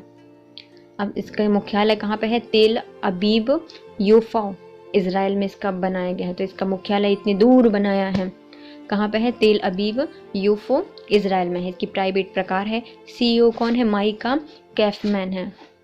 इसके संस्थापक या फिर सीईओ कौन है? तो माइका कॉफमैन है। उत्पाद क्या क्या करती है? यह ग्राहक विक्रेता को फ्रीलांसिंग के द्वारा ऑनलाइन पोर्टल उपलब्ध कराती है। फ्रीलांसिंग देती है ना। जो फीवर होता है ये क्या है? 2010 में आया था। और कॉफमैन मतलब फीवर आते हैं क्या पीते हैं? कॉफ़ी पी लेते हैं ना, थोड़ी सी चाय शाय पी लेते हैं, तो कॉफ़ी और चाय शाय। तो इसके संस्थापक कौन है? माइकल कॉफमैन और शाय विग्नर। इसका मुख्यालय कहाँ पे है? तेल अबीब यूफो, इजराइल में इसका मुख्यालय बनाया गया है। इसका प्रकार कैसा है? तो प्राइवेट है। और सीईओ है इसके माइका कॉफमैन। उत्पाद क्या है इसका? यह जो उसके ग्राहक विक्रेता हैं उनको फ्रीलांसिंग के माध्यम से ऑनलाइन पोर्टल उपलब्ध कराती है। फिर आते हैं कौन? जियो मार्ट। इसकी स्थापना कब हुई थी? दिसंबर 2019 को हुई थी। इसके संस्थापक कौन है? रिलायंस इंडस्ट्रीज लिमिटेड है। इसके संस्थापक कौन है? Reliance industry limited. इसका मुख्यालय कहाँ पे है? मुंबई, इंडिया में बनाया गया है। प्रकार कैसा है? प्राइवेट है। चेयरमैन कौन है? तो मुकेश अंबानी जी हैं, क्योंकि रिलायंस कंपनी मुकेश अंबानी जी की तो है। मालिक कौन है? तो रिलायंस रिटेल और जियो प्लेटफॉर्म इसके संस्थापक या फिर मतलब मालिक हैं। उत्पाद क्या करती है? ग्राहकों को शहर की दुकानों को ऑनलाइन माध्यम से जोड़कर दैनिक जीवन की वस्तुएं या फिर जो वस्तुएं जरूरती उपलब्ध कराती है। तो कौन कराती है? ये जियो मार्ट। कब आया था? 2019 में आया था जियो मार्ट। रिलायंस इंडस्ट्री द्वारा इसको स्टार्ट किया गया है। रिलायंस ने जियो के सिम भी लॉन्च किए थे ना, तो वैसे ही जियो मार्ट भी इसने स्टार्ट किया है। मुख्यालय कहाँ पर है इसका? मुंबई, इंडिया में है। इसका प्रकार कैसा है? प्राइवेट है। मुकेश अंबानी जी की कंपनी है। रिलायंस रिटेल और जियो प्लेटफॉर्म इसके मालिकाना हक रखते हैं। दैनिक जीवन की ज़रूरत और बस इसकी जो वस्तुएं हैं वो उपलब्ध कराती है ये। अब आते हैं एमजी। इसकी स्थापना 3 फरवरी 2015 को हुई थी। एमजी क्या है? एमजी माँ जी, एमजी 2015 में आई थी। और प्रशांत टंडन इसके संस्थापक हैं। गौरव अग्रवाल और विकास चौहान के साथ इन्हें इसको स्टार्ट किया था एमजी। तो इसमें क्या हो जाएंगे? प्रशांत, जैसे माँ जी आएंगी सब हो जाएंगे शांत, तो प्रशांत। गौरव, क्योंकि भैया गौरव का एक विकास उनके मन से निकलता है या फिर उनके ऊपर जड़ से निकलता है। माँ जी, एमजी से प्रशांत सब शांत हो जाएंगे, क्योंकि गौरव और विकास यहाँ से आते हैं। गुड़गांव में इनका मुख्यालय, इंडिया में प्राइवेट है ये। और इनके सीईओ कौन है? प्रशांत टंडन इनकी सीईओ हैं। अब इनकी सेवाएं क्या है? ऑनलाइन माध्यम से दवाई, लैब टेस्ट एवं डॉक्टरी सेवा से सुविधा उपलब्ध कराती है। क्या कराती है? ऑनलाइन माध्यम से दवाई देती हैं, लैब टेस्ट देती है और डॉक्टरी सेवाएं उपलब्ध कराती हैं। एमजी 3 फरवरी 2015 को लॉन्च किया गया था। अपन देख लेते हैं सारी संस्था मतलब कितनी ई कॉमर्स कंपनियां हैं। सबसे पहले आती है अपनी अमेज़ॉन। 1994 में इसकी स्थापना की गई थी। जेफ बेजोस ने की थी। सिएटल वॉशिंगटन डीसी में इसका मुख्यालय है। किताबों की ऑनलाइन बिक्री के लिए इसको स्टार्ट किया था। एनडी जेसी इसकी सीईओ हैं। भारत में कौन है? तो अमित अग्रवाल इसके भारत में सीईओ हैं। Cloud computing, e commerce, artificial intelligence, consumer electronics, digital distribution और सेल्फ ड्राइविंग कार इसके सबके उद्योग चलाती हैं। इनके और उत्पाद कौन कौन से हैं? तो अमेज़ॉन कॉम है, A9 कॉम है, एलेक्सा संचाल है, IMDB, अमेज़ॉन किडल, एमेजॉन जाल सेवाएं इसको देती है। अब आती है फ्लिपकार्ट। 2007 में आया था। इसकी स्थापना 2007 में किसने की थी? सनी बंसल और बिनी बंसल ने इसकी स्थापना की थी। बेंगलोर में इसका कार्यकारिक मुख्यालय है और सिंगापुर में इसका आधिकारिक मुख्यालय है। प्राइवेट कंपनी है। सीईओ इसके कल्याण मूर्ति हैं। इसके मालिक कौन है? बालमार्ट हैं। अगस्त 2018 में इसको खरीद लिया था। 81% इसके वो शेयर थे वो खरीद लिए थे। फिर टाजार ग्लोबल मैनेजमेंट है 4.7%, माइक्रोसॉफ्ट की है 1.3% और एक्सेल की है 1.1%। इसके उद्योग कौन कौन से हैं, तो मिंत्रा को इसने 2014 में खरीदा है, Javaing.com 2016 में, फोन पे 2017 में अधिकारी खरीदा है, ई कार्ट और जीवेंस टू गुड इसके उत्पाद हैं। अब क्या आते हैं, यह डिजिटल भी इलेक्ट्रॉनिक उत्पाद को भी देती है, तो जिसमें डिजिटल उत्पाद को देती है डिजी फ्लिप के द्वारा इसको देती है। 9 मई 2018 में अमेरिकी बहुराष्ट्रीय कंपनी वालमार्ट ने इसको 81% इसकी हिस्सेदारी खरीद ली थी। अब आते हैं अलीबाबा, 1999 में आए थे, चीन का ये कंपनी है और डेनाई झांग इसके अभी वर्तमान में CEO हैं।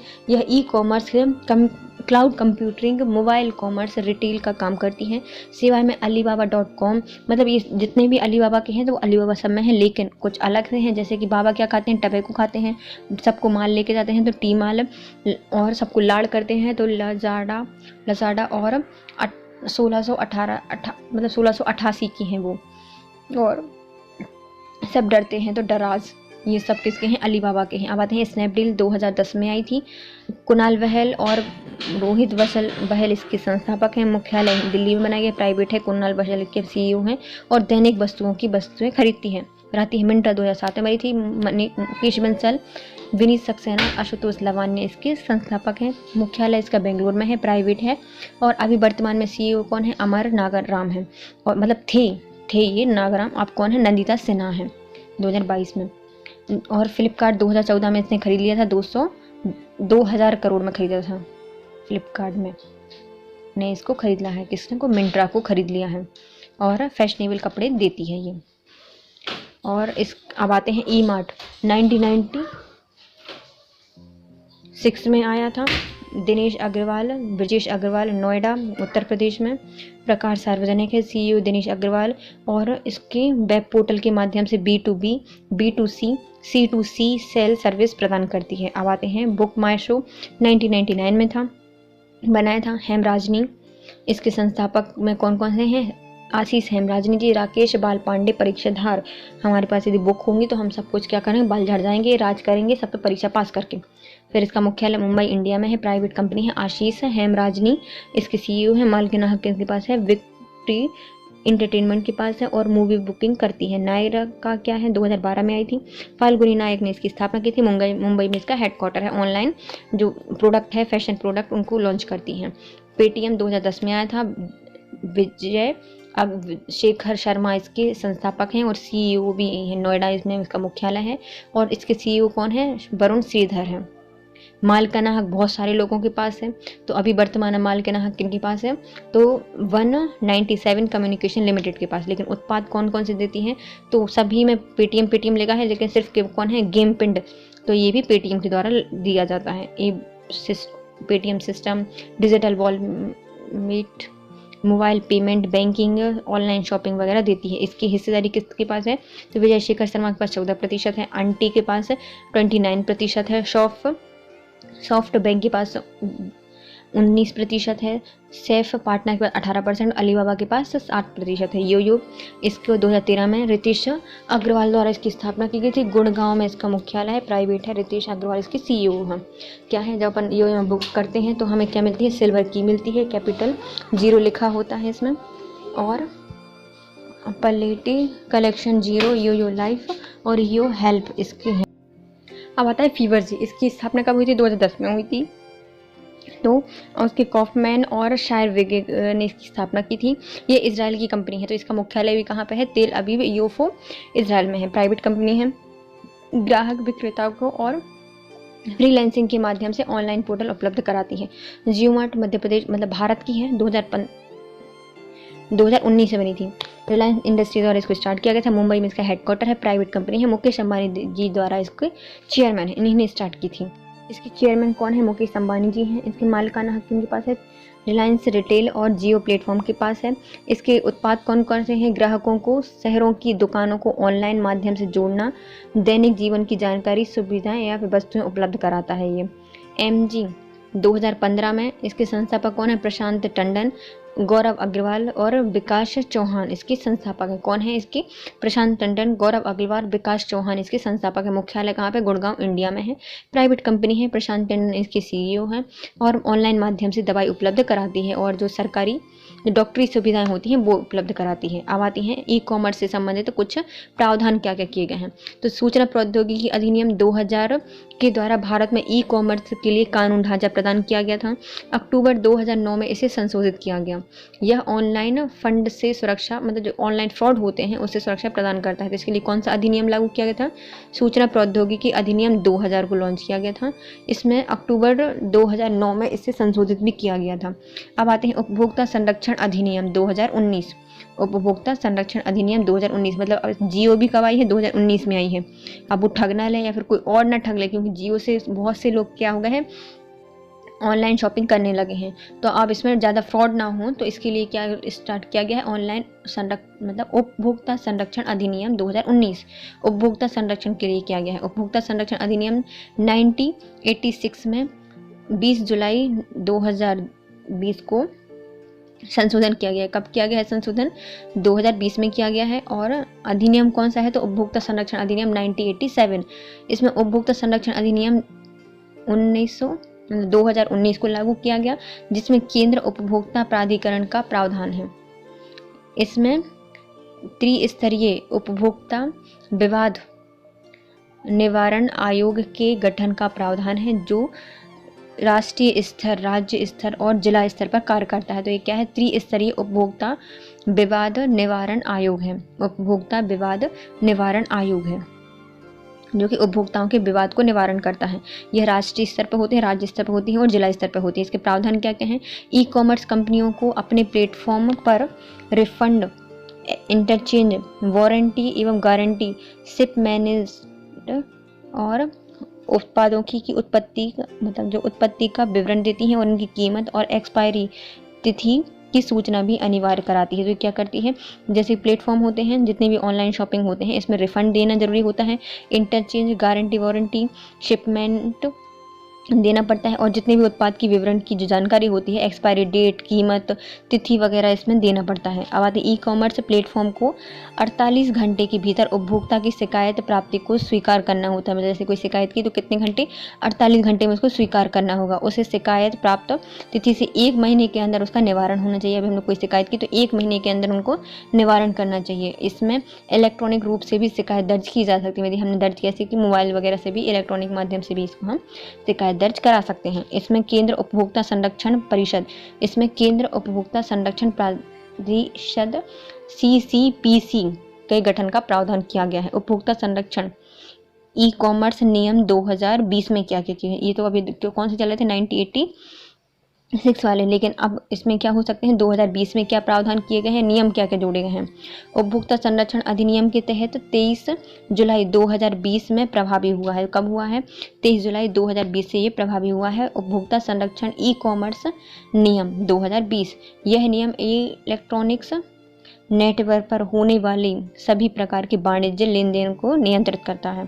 तो जितने भी इलेक्ट्रॉनिक नेटवर्क से जितने भी वाणिज्य, मतलब लोग व्यापारिक होते हैं ना, ई कॉमर्स वाले होते हैं, लेन देन होते हैं, उनको क्या करता है? नियंत्रित करता है।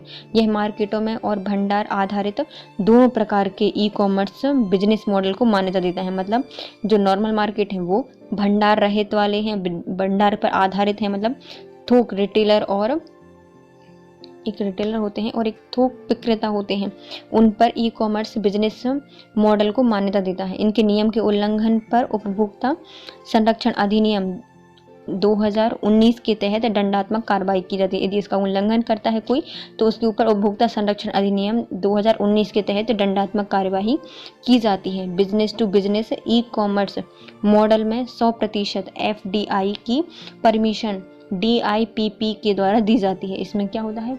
बिजनेस टू बिजनेस, मतलब B2B ई कॉमर्स मॉडल में 100% FDI की परमिशन DIPP के द्वारा दी जाती हैं। अब आती है ई कॉमर्स नीतियाँ। 1 फरवरी 2019 से ये लागू की गई हैं। इसके तहत विक्रेताओं के माध्यम से उत्पादों की बिक्री की जाती है। जो विक्रेता होते हैं उसके माध्यम से जो उत्पाद होते हैं उनकी बिक्री की जाती है। यह FDI की विशेष प्रकार के सौदे को प्रवेश को रोकती है। जितने भी ये प्रकार के होते हैं, FDI का विशेष प्रकार के जो सौदे होते हैं उनको प्रवेश करने से रोकती है। कौन? ई कॉमर्स नीति 2019 कब लागू की गई है? 1 फरवरी से लागू की गई है। विक्रेताओं के माध्यम से उत्पाद की बिक्री की जाती है और एफडीआई का विशेष प्रकार से सौदा में प्रवेश को रोकती है। इसमें ई कॉमर्स रिटेलर्स वेंडर्स की इन्वेंटरी का मालिक होता है। जो इसमें ई कॉमर्स रिटेलर्स होते हैं वो वेंडर की इन्वेंट्री का मालिक होता है। इसमें कैश बैंक, विस्तारित वारंटी जैसे ऑकर निषिद्ध होते हैं। इसमें क्या होता है, जो रिटेल वेंडर्स होते हैं उनकी इन्वेंट्री का मालिक होता है और इसमें कैश बैंक, विस्तृत वारंटी जैसे ऑस्कर निषिद्ध होते हैं। अब आते हैं ई कॉमर्स। सरकार स्वयं सहायता समूहों द्वारा मतलब SHG द्वारा बनाए गए प्रोडक्ट के लिए बाजार उपलब्ध कराने के लिए ई कॉमर्स प्लेटफॉर्म स्थापित करती है। जितनी भी स्व सहायता समूह वाले हैं वो इतने अवेयर नहीं हो सकते कि वो ई कॉमर्स वाले प्लेटफॉर्म पर आ सकें। तो ई कॉमर्स प्लेटफॉर्म को उनको लाना, उनके प्रोडक्ट को लाना, यही सरकार का काम करती है ई कॉमर्स प्लेटफॉर्म के माध्यम से। वोकल फॉर लोकल के नारे के साथ प्रधानमंत्री नरेंद्र मोदी ने इसकी घोषणा की थी। तो किसके द्वारा की गई है इसकी घोषणा? ई कॉमर्स की। तो वोकल फॉर लोकल के द्वारा इसकी घोषणा की गई थी। मध्य प्रदेश सरकार द्वारा संचालित जो मृगनयनी शोरूम है वो भी अब ई कॉमर्स साइट पर उपलब्ध कराया जाएगा। मध्य प्रदेश सरकार की शहर विदेशों में ई कॉमर्स कंपनियों के द्वारा बेचने के लिए कंपनियों को आमंत्रित करती है। मध्य प्रदेश सरकार की जो शहर विदेशों में ई कॉमर्स कंपनियों द्वारा बेचे जाने वाली कंपनियों को आमंत्रित करती है। सरकार उपभोक्ता मामले के विभाग ई कॉमर्स नियम 2021 के संबंध में कुछ प्रावधान पर पुनर्विचार कर रही है, जिसमें से पहले सरकार द्वारा उपभोक्ता संरक्षण अधिनियम 2019 के तहत उपभोक्ता संरक्षण ई कॉमर्स अधिनियम 2020 के प्रावधानों को लागू किया गया था। तो अब किसके बारे में कर रही है? तो अब ई कॉमर्स नियम 2021 के बारे में ये विचार कर रही है, क्योंकि देखो उपभोक्ता संरक्षण अधिनियम कब आ गया? 2019 में आ गया, मतलब नया आया है ना। और उसमें किसकी बात की गई थी? उपभोक्ता संरक्षण ई कॉमर्स नियम 2020 के प्रावधानों को लागू किया गया था। सरकार के आंतरिक व्यापार संवर्धन विभाग द्वारा इसके open network for digital commerce परियोजनाओं के लिए एक सलाहकार समिति बनाने का आदेश दिया जाता है। इसमें क्या होती है? सरकार के जो आंतरिक व्यापार होते हैं उसमें संवर्धन विभाग द्वारा उनके open network for digital commerce परियोजना के लिए एक सलाहकार समिति बनाने की घोषणा की जाती है। इसका उद्देश्य क्या होता है? डिजिटल एकाधिकार को रोकना। ये क्या करती है? मतलब जितने भी प्लेटफॉर्म होते हैं नेटवर्क फॉर डिजिटल कॉमर्स परियोजना को एक सलाहकार समिति बनाती है, जो कि क्या करती है? इसको नियंत्रित करती है कि इसका उद्देश्य क्या होता है? डिजिटल पे एक अधिकार ना हो जाए, मतलब एक ही कंपनी ना चलने लगे। तो इसको कौन नियंत्रित करता है? Digital for network commerce, open network for digital e commerce परियोजना। इसका उद्देश्य एक अधिकार को रोकना है। ड्राफ्ट ई कॉमर्स नियम 2021 के मुख्य प्रावधान क्या क्या हैं? जो ड्राफ्ट भेजा गया है ई कॉमर्स नियम 2021 के लिए, उसके प्रावधान क्या क्या हैं? समस्त ई कॉमर्स संस्थाओं को अपना अनिवार्य पंजीयन कराना होगा। उद्योग और आंतरिक व्यापार संवर्धन विभाग होगा। वाणिज्य एवं उद्योग मंत्रालय के साथ इसको करना होगा। किसके साथ करते हैं? ये अनिवार्य पंजीयन कराना होगा आंतरिक व्यापार संवर्धन विभाग और वाणिज्य एवं उद्योग मंत्रालय के साथ इसको करना होगा ई कॉमर्स सेवाएं। अब आती हैं फ्लैश बिक्री को सीमित करता है। ये क्या करता है? फ्लैश बिक्री को सीमित करता है। ई कॉमर्स साइटों को CCO और कानून प्रवर्तन एजेंसी के साथ 24/7 समन्वय हेतु एक व्यक्ति की नियुक्ति की निर्देश देता है। क्या करता है? ई कॉमर्स साइटों को CCO तथा कानून प्रवर्तन एजेंसी के साथ 24/7 समन्वय हेतु एक व्यक्ति की नियुक्ति के निर्देश देते हैं। ये किसी भी ई कॉमर्स साइट को अनुचित लाभ हेतु उपभोक्ता की जानकारी, नाम, पता, मोबाइल नंबर आदि उपलब्ध कराने की अनुमति नहीं है। तो किसी भी अनुचित लाभ से किसी को भी नाम, पता, ईमेल नंबर, मोबाइल वगैरह उपलब्ध नहीं करा सकते। ई कॉमर्स साइट का उपयोग उत्पाद किस देश का है ग्राहकों को खरीदने से पहले पहचान करने हेतु यह परामर्श या पारदर्शी तंत्र स्थापित करना होगा। मतलब किस देश का हम प्रोडक्ट खरीद रहे हैं तो उसके लिए एक पारदर्शी तंत्र स्थापित करना होगा। और साइबर सुरक्षा से संबंधित 72 घंटे के भीतर इसमें उपलब्ध कराया जाएगा। जितनी भी जानकारी है वो हमें कितने घंटे में? 72 घंटे में प्राप्त हो जाएंगी।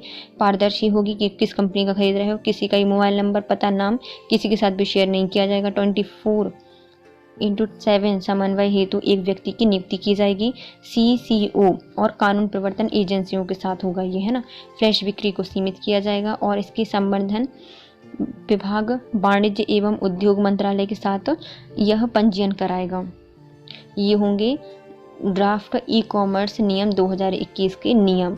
Thank you so much guys. यदि आपको वीडियो पसंद आया है तो प्लीज़ लाइक कीजिए, सब्सक्राइब कीजिए चैनल को और शेयर कीजिए। प्लीज़ चैनल को सब्सक्राइब कीजिए। आप लोगों की लाइक्स, कमेंट्स और सब्सक्रिप्शन बहुत कम है, जिससे मैं जल्दी से नहीं कर पा रही हूँ या फिर मैं मोटिवेट नहीं होती हूँ नया वीडियो डालने के लिए। तो प्लीज़ आप कीजिए subscribe. Thank you so much. Have a nice day.